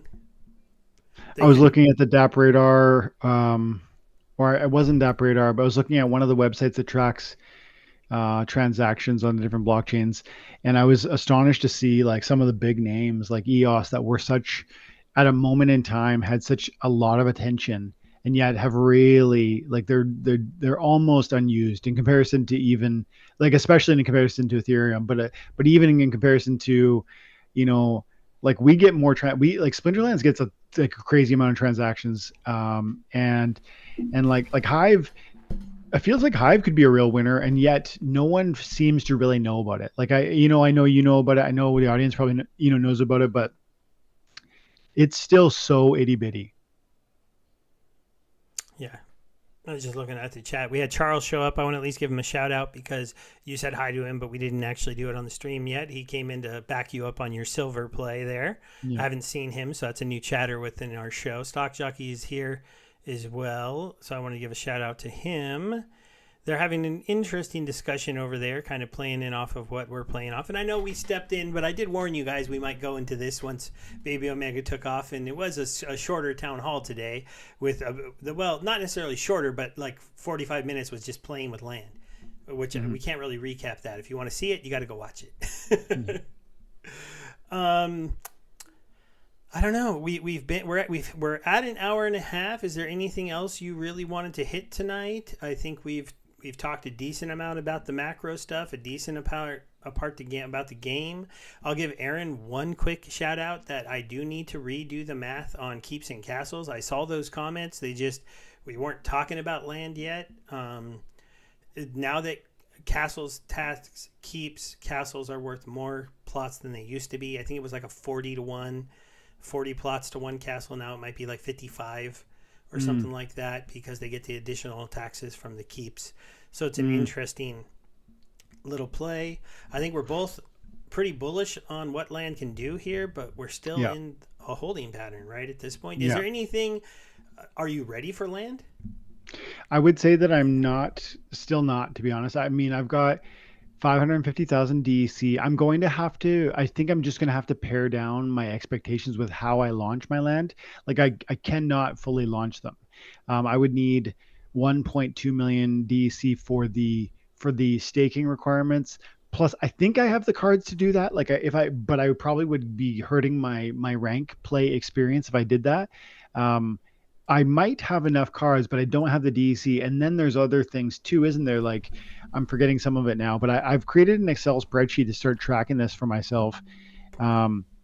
It's because it's oh yeah, the clearing of plots, that's huge. I'm gonna need to spend something like, even with all the time crystals I bought during the when we were surveying our land, I would still need 500,000 DEC to buy actually no, it's about 250,000 DEC to buy the extra time crystals to get my lands all launched. So I think I'm probably more like half ready, or I need to come in a little soft on all of them and maybe get them going and then just slowly upgrade as I can. Like maybe start with some epics and some rares in certain situations, gold foil usually. I have a strong deck. I got about 5 or 6 million, maybe even 7 million power, I think, collection power. That's not directly transferable to PP, but I've got a pretty big deck. So the short answer is how many plots kind of. do you have again now? 23, 24, 23. Wow, you probably have more cards than you need then. Yeah, but more cards than I need for sure. But is it more like to max them out? I don't think I can do that. I know I can't with the DC, but even looking at like I want to be able to tell you the numbers. I looked up my PP. I think it was with Peak Monsters if I recall correctly. I was so scared for a second, but I'm logged into the wrong account. I was like, why is that number so small? When that happens, man, I do get spooked. I have 2 million production points on my main account with my cards, but of course I'm not going to use all my cards. So then we get into looking at just my gold foils. I could probably say goodbye to my gold foils, and that's 620,000 production points on my main account. That's a lot of production points, but I don't know. I forget what I have 23 plots, and isn't it something like, how much can you? 100,000. Is there 100,000 maximum that you're allowed to put onto a plot? Because then we passed that. So, and then you can multiply that theoretically. If your land is legendary, you use a legendary totem, and you use a Rooney, you could triple it. Use a good title, triple it in a half, and then eventually, when you get a prefix title, you could, I think 3.75. Am I forgetting about any bonuses? So I don't have any legendaries or occupieds or whatever. I have 3 magicals. Oh yeah, and then if it's magic or occupy, you get 100% towards that thing. So you can do like on a standard natural, I think the max is like 3.75%, and on an occupied or magical, it's 4.75% because there's an extra 100%, but only if you go towards that resource, whether it be researching or SPS. Yeah. It looks like you're going to be able to be doing some land surfing if you have just about as much. You have a little bit more production points than me. I was just noticing though that. I do have one other account holding some cards that I'm renting out still, so I have a little bit more on the side. But I'm probably at like about 2.2 million production points, and I have 200 lands to try to fill in. So, but I only have about half the DEC I need. I have 5.2 million at this point, and to do 200 lands, you need 10 million. I did do building in a box for all my land, so I don't have to buy the power cores, and I do have 6 Roonies, so I can put 5 on land, and that'll let me save 250,000 DEC because I don't have to pay for those 5 plots, the monsters I put on them. Yeah. And then what I'm going to be doing is I'm going to be doing a little bit of the gathering the magic idea of sometimes on some plots just staking level 3 gold epics to get more production power than a max level common, but only need to stake about 2,000 DEC instead of 10,000 DEC. So I've been buying up some of those cards, getting ready to do that. Those plots aren't going to really be like anywhere near 100,000 power. They're probably going to be something more like 10 to 12,000 power. Maybe like 20 if I do like 3 of those cards in one maxed out, decent 10,000 PP card. But that's kind of what I'm going to do, and I'm going to play it kind of slow, except for So like my plan day one, use my time crystals to clear my 3 occupied rares, because I have 3 occupied rares in my 200, and my 2 legendary naturals. Get my legendary naturals making me grain. Get my rare occupied each with a Rooney, epic totem, because I didn't get any legendary totems, but I have some epics. So each of them will have a Rooney, an epic totem, and then a good title, because I have some of the best titles, because I was a VIP at Splinterfest, and I participated in pretty much every pre-sale they've ever done. So I have a good amount of titles, so I'll give them each a good title, and then I'll probably throw close to 100,000 PP on those 3 lands, just in the beginning, because there is a theory that we can go pretty hard on SPS. I've told others not to do this, because if you can't get 1 million PP in 3 plots of land, like I might be able to do, then I'm going to dwarf your score. Yeah. but I'm going to do it because I think I can get close to 1 million points within about 3 to 4 lands towards SPS. I also have 3 common occupieds. So if I have to, I'll use some of those. My goal is to basically use those 6 lands to get at least over 1 million points towards SPS mining. And then I'm just going to go grain and research for everything else. I'm not going to try to do SPS on any of the plots that don't get the bonuses. Mm-hmm. Yeah, that sounds really smart, especially given the deck that you've got. Do you think that how are we going to?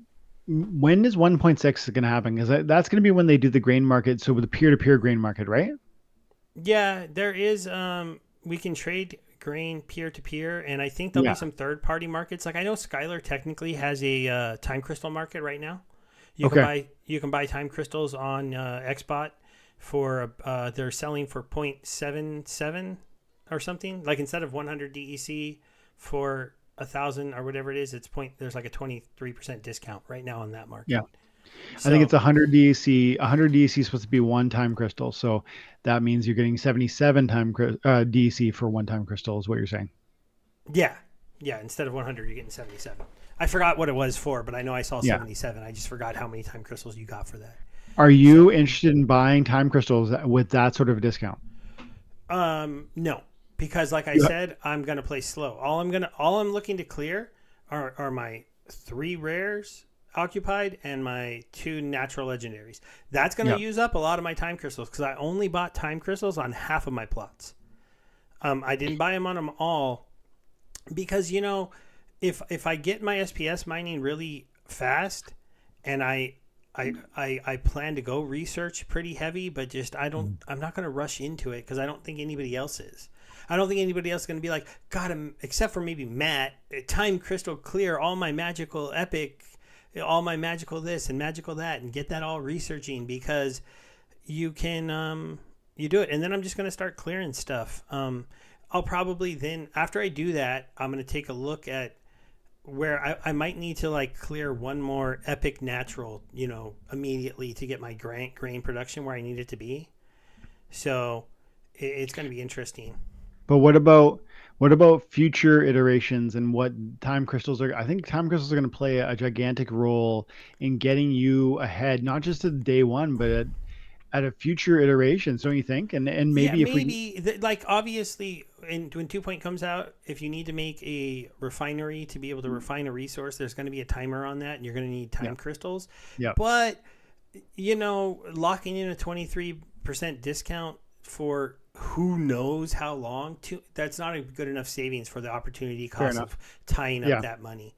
I'd rather, like, I already actually have $200 in the DEC BUSD pool on Binance, because I'm starting to put money over there, because I'm like, you know what, before I'm going to stack any more DEC here, I need to spend this 5.2 million on land and see where I'm at, and I'm going to go stack that up, because in theory, if you believe that we're going to go up, DEC is a 23% trade right now, right? Yeah. I mean, and then I can put it in there and I can farm SPS, and I'm doing that. So that's what I'm starting to do, and I need to start building up a liquidity pair to get ready for Rebellion.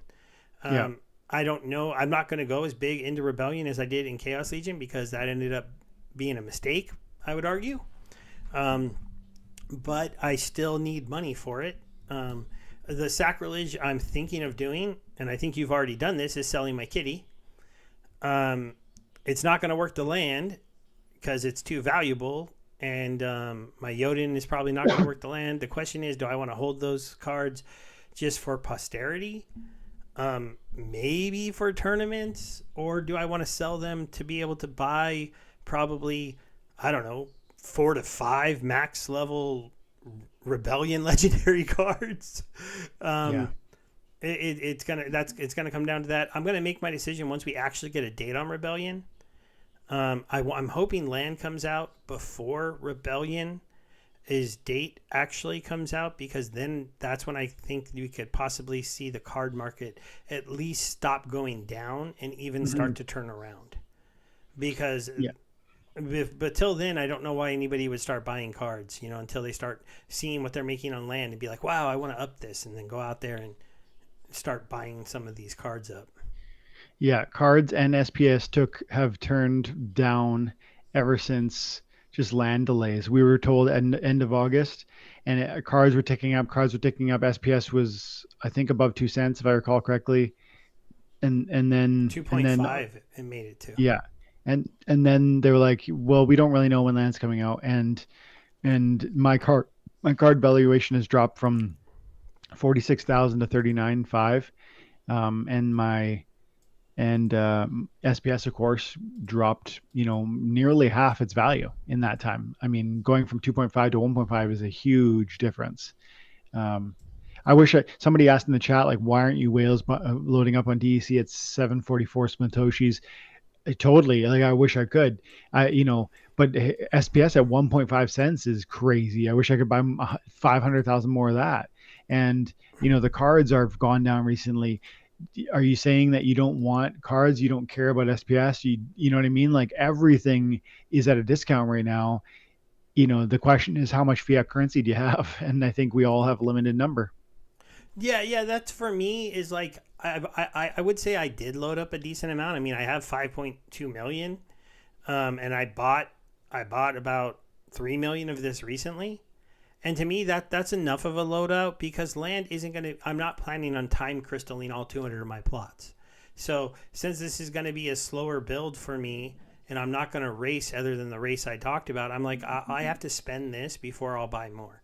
I have to see land come out. I got to get my monster staking. Because to be honest, in my life, making my streams, working my job, I haven't had time to do that spreadsheet. I haven't had time to plan it out. Because for the guys of you, more power to Virus, who planned out his 12 plots perfectly. But I looked at my sheet with 202 lands and was just like, I don't got time to do this.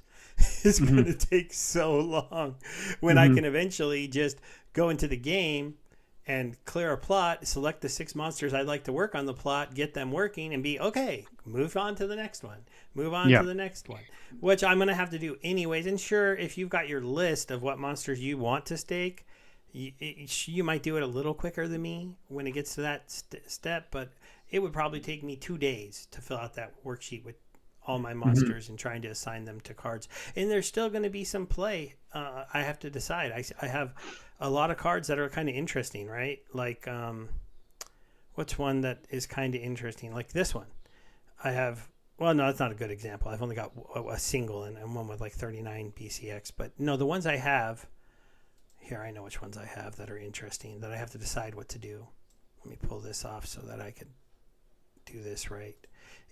So if we go to rewards cards, but beta rewards cards. So some of these ones, like I have, no, that was a bad example. That's not a rewards card, is it? No. Yeah. How do I do? No, that was because I hit beta. But see, if we go here, I have 3 hobgoblins, right? I have a max level and 2 level 6s. Now, originally, I didn't know if I was going to stake these, but at level 6 at a 1600 PP, it's already better than a max level common or max level rare, or it's close to being a max level, I think, epic of Chaos Legion or even more.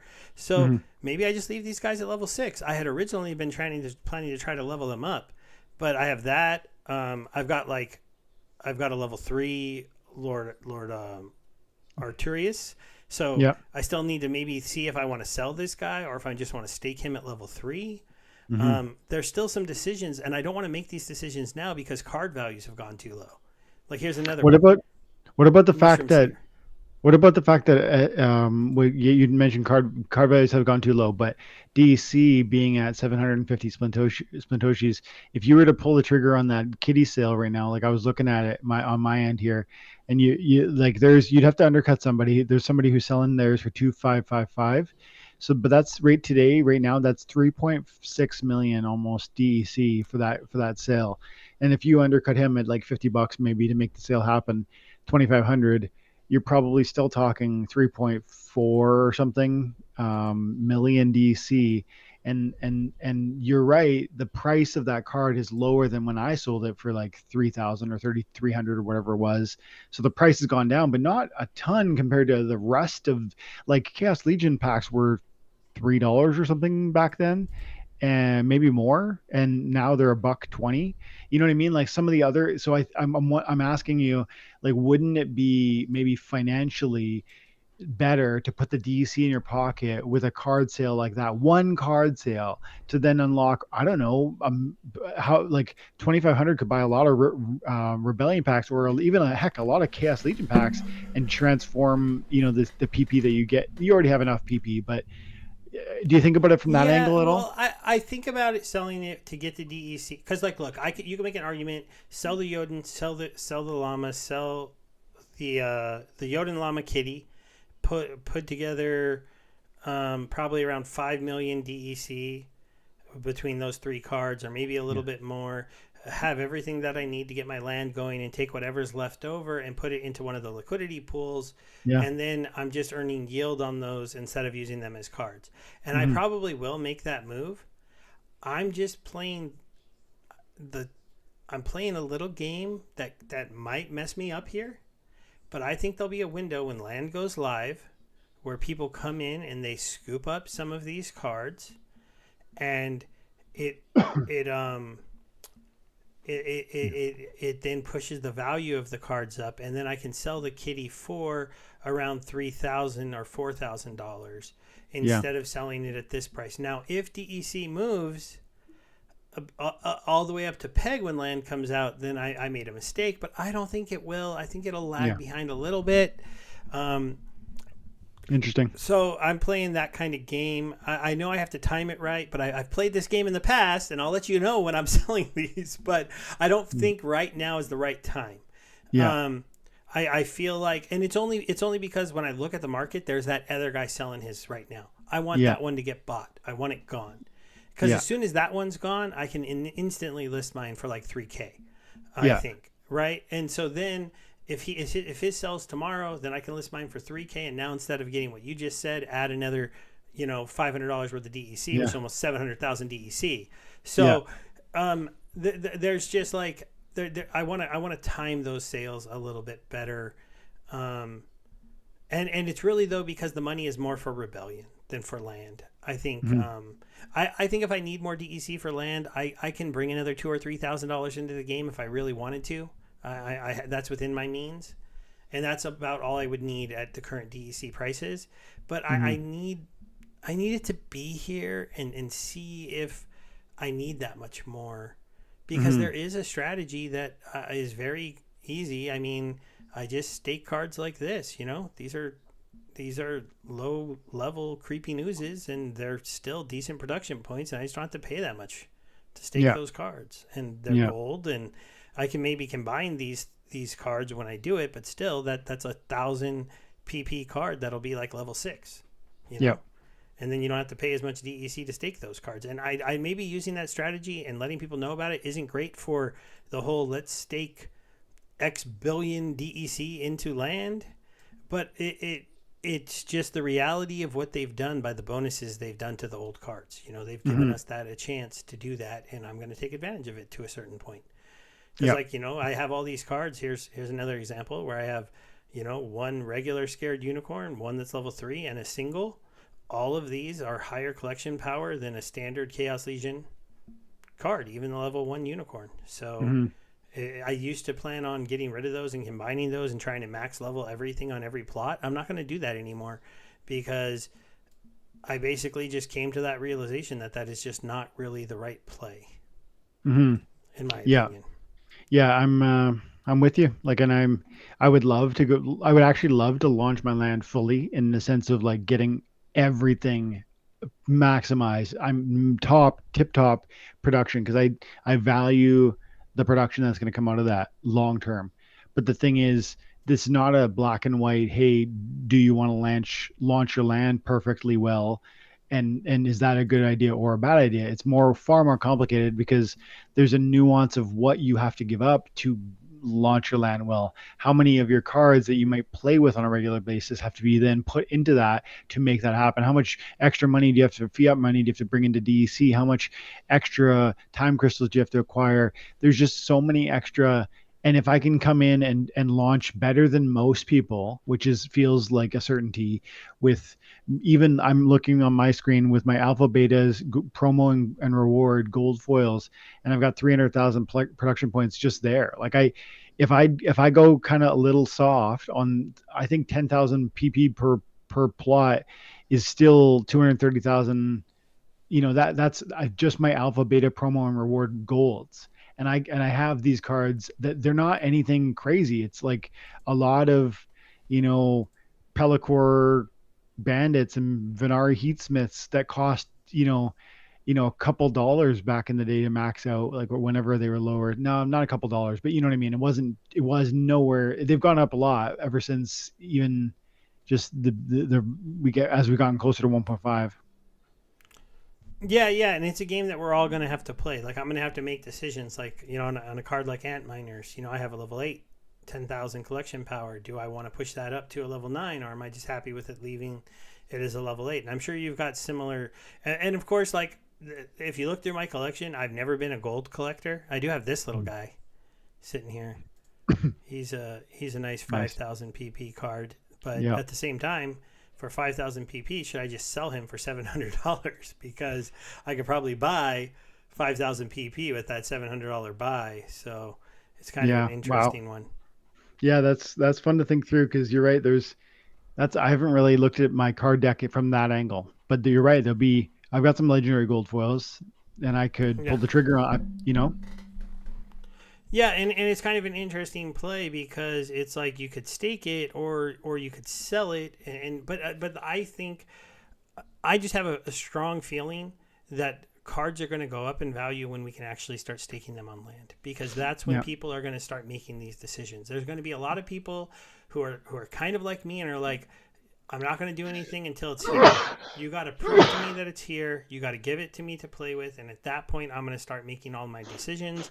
I'm going to buy the rest of the DEC I need, because at worst, I'll lose, 20-ish% on not buying the DEC now and buying it later, right? It's not like, again, you got to bring it here. You got to have it here.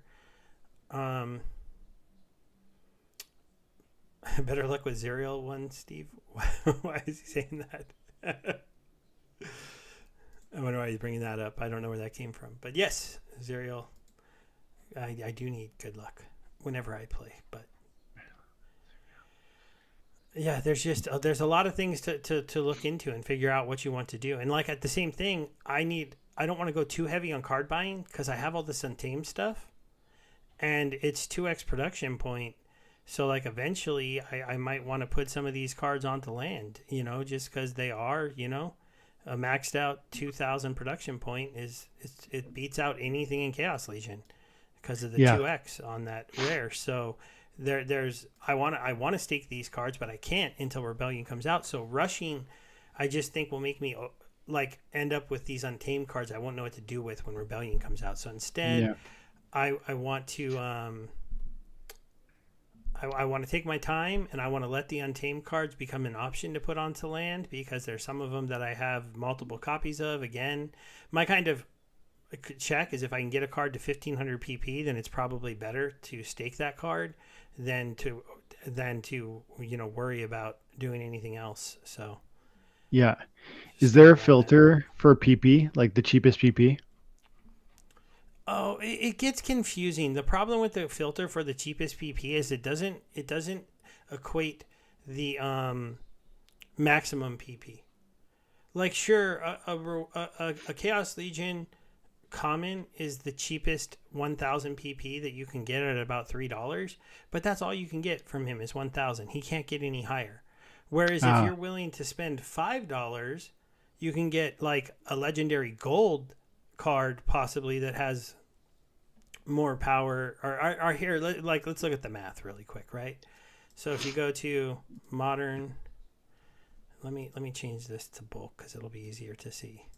So like, and we'll go to buy, right? So the cheapest cards in the game right now are, something like this. The Pellicor Mercenary, you're looking at 272, gets you 1000 power, right? But that's all that can ever get you. So you can invest. And the other thing you have to remember, and this is the point that a lot of people have made that I finally kind of hit my brain at the same time other people were making this thing. That's a max level card, so that's going to be 10,000 DEC that you have to use to stake this onto your land. So if you're looking for total cost of this card, it's 272 plus about 777, so it's like close to $10, right? Yeah. So if instead you go like this, you go gold, and you go epic, and you look at this guy, he's at 577, but his single card is 250. No, wait, where's PP? It's not on this yeah, it's yeah, you like have to own it, I think. It's like not on this window for some reason. But it's something like 1500 or something, I think. I may be wrong about that. Let me pull up the DAX from my collection. I thought there was a way to see it here. You can see it from your collection. I don't know if you can see it from the buy window, but maybe I'm wrong. I'm pulling it up. Right. DAX Paragon level 1 is 600 PP for one BCX. 600. Okay, so then you need to get 2, right? At $10. Yeah. At $5. So now you're at like $12, but now you're at 1200 points instead of 1000 because you bought 2 DAXs, right? Yeah. But you only have to, because 2 copies would only be a level 3. 3 is only 3 out of 10 on. No, Dax is epic. What is that? He's 3 out of 6. 3 out of 6. Yeah. So he's only going to be 5,000 DEC to stake. So your total investment to get a little bit more power here is like $17-ish. But the big difference is that you can grow your DAX. So over time, as you get yield, you come and buy another DAX, and then you add it, and now you're at 1,800 power there. And then, so this is kind of the play that people, I think, need to look at when they're looking at their land, especially if you're somebody who's like a smaller amount of land, because then eventually you want to get to the point where you have 100,000 PP on that land. Like if you only have 10 lands, you want to figure out a way to get 100,000 PP on all of them and make as much as you can. And so this is a smarter way to do it in my mind, in theory, because there's a lot of DAXs on the market. Well, not that many actually, but he's an easier card to get than some. And maybe he's the wrong one to look at. He's just the current one with the cheapest bid. Yeah. Maybe the correct one to look at is the rewards one, like Lava Launcher, because it's about the same price, and I bet you this goes a lot deeper. Oh, no, not that deep actually. Or no, maybe people have been buying them up like slowly, quietly. Yeah, that's true. This strategy is, is logical, and the other way to look at it too is, do you want to have essentially more DEC in your portfolio in this game, or do you want to have more card assets? If you believe that land is going to do what they say it's going to do in terms of eating up 75, like Aggie says, land could eat up all the cards. And even if it doesn't eat up all the cards, if it makes a meaningful dent in the card supply, that should drive card prices higher because supply demand. And if that argument is sound, then you might want to prefer, I would think an investor would prefer to have the expensive gold foil cards on their plot of land as opposed to the DEC, because the one option one with the common regular foil is going to demand more DEC being locked up. And you say that's not spent, Dwayne. Yeah, you're right, but it's locked up, and so there's a opportunity expense with that versus a card in your portfolio that I'm arguing is going to go up when the cards become more rare, more demanded, land is growing. The price appreciation on the card is probably going to be greater than the DEC you're holding in your plot of land. That's my thinking. Yeah, and also it allows you to work more land for people that have it. Like, see, here's my example. I have 5 million DEC. If I divide that by 50K, I can only work 100 lands. But if I can get that even cut, like in our example, more power for half the DEC, and now I have that 5 million, oops, not 50 million, and I divide that by 25,000. Yeah. If I use that strategy, I get more power, I Yeah. get less things, and now I can work all 200 of my lands. And not Yeah. only can I work all 200 of my lands, if my option was to go to if I was putting max level common Chaos Legion, my land is more productive and it's more prepared to grow. Yeah. So that's why, to me, it's the obvious play to try to do. Now, obviously, a lot of people have been doing it, so those gold foils were getting kind of thin, but that's the kind of the play, and I have the cards too. But that's also, for me, it's different. I have these like level 6 betas, these level 5 beta rares, and I'm like, I was gonna level them up, I was gonna sell them and move them, and I'm like, you know what? I think I'm just gonna stake them now, because it's less DEC to stake these cards, and I should get close to being able to work. My goal is to work about 170 of my lands, and then leave about 30 of them for land surfing. But if land surfing is like months away, then I might throw something on those 30 plots, and then take it off when land surfing actually launches. Yeah, exciting times, man. I'm excited to get it, to see it, to touch it, to try and figure it out as best I can. And it's gonna be so many moving targets as we unpack land, like to actually get in there. And you're gonna start to execute your plan, and then you're gonna see how many SPS that's producing, and maybe suddenly that you call an audible because wow, you're getting way crazy amounts of SPS with those 3 plots. But then again, maybe it's less than you thought, and then that changes the dynamic too. So it's going to be a really exciting time. I pulled off I sold 2 plots here and picked up 4 out here, because I tried the little theory of having 1 magical and 1 grain producer in another territory. So now I'm going to be doing research in 3 of the territories in theory. But you should try and get 5 in that other one. Is it a different account? No, it's the same account. But you get the prefix. Yeah. I'm not trying to do that. What I was actually trying to do is ensure that when the Secret of Pretoria is found out, I'll have some points in whatever region gets it first.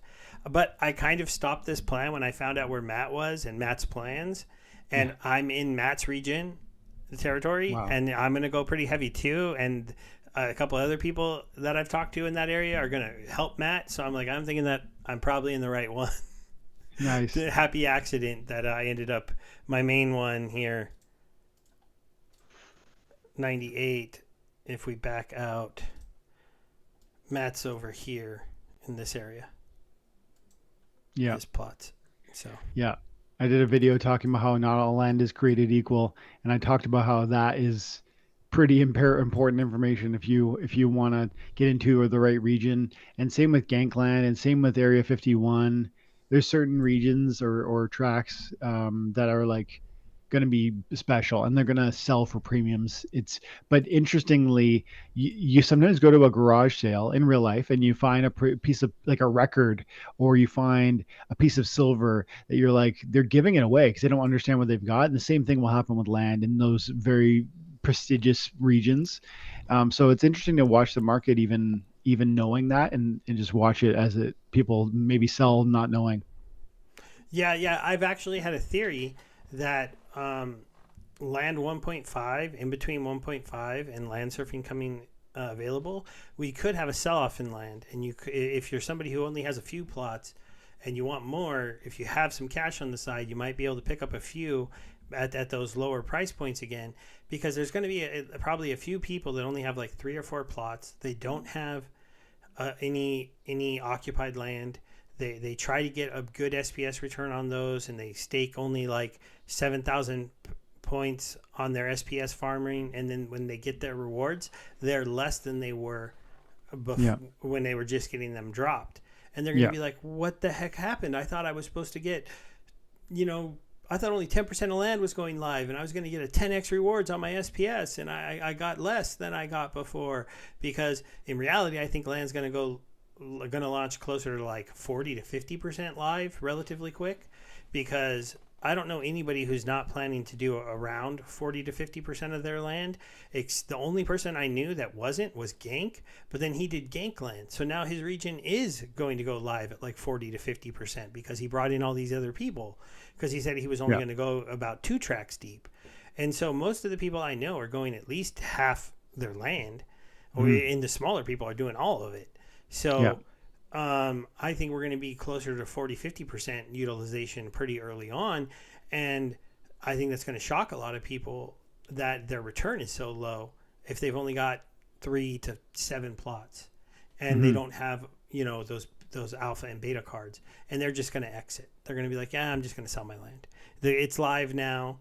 And then if a lot of them do that, then you could see prices dip down, and there might be a chance to pick some stuff up. So if you want to shop, you might have a chance. That's a theory I have. I don't know if it'll be right.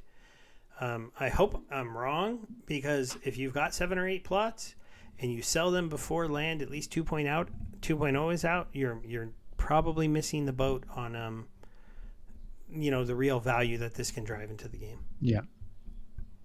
Yeah, I'm with you, Steve. I think I need to hit the road. I'm actually, I was about to say, did you want? I tried to wrap it up 30 minutes ago, but then we started talking about land. Sorry about that. No, it was good stuff. It was great having you again, and you're welcome to come back anytime you'd like.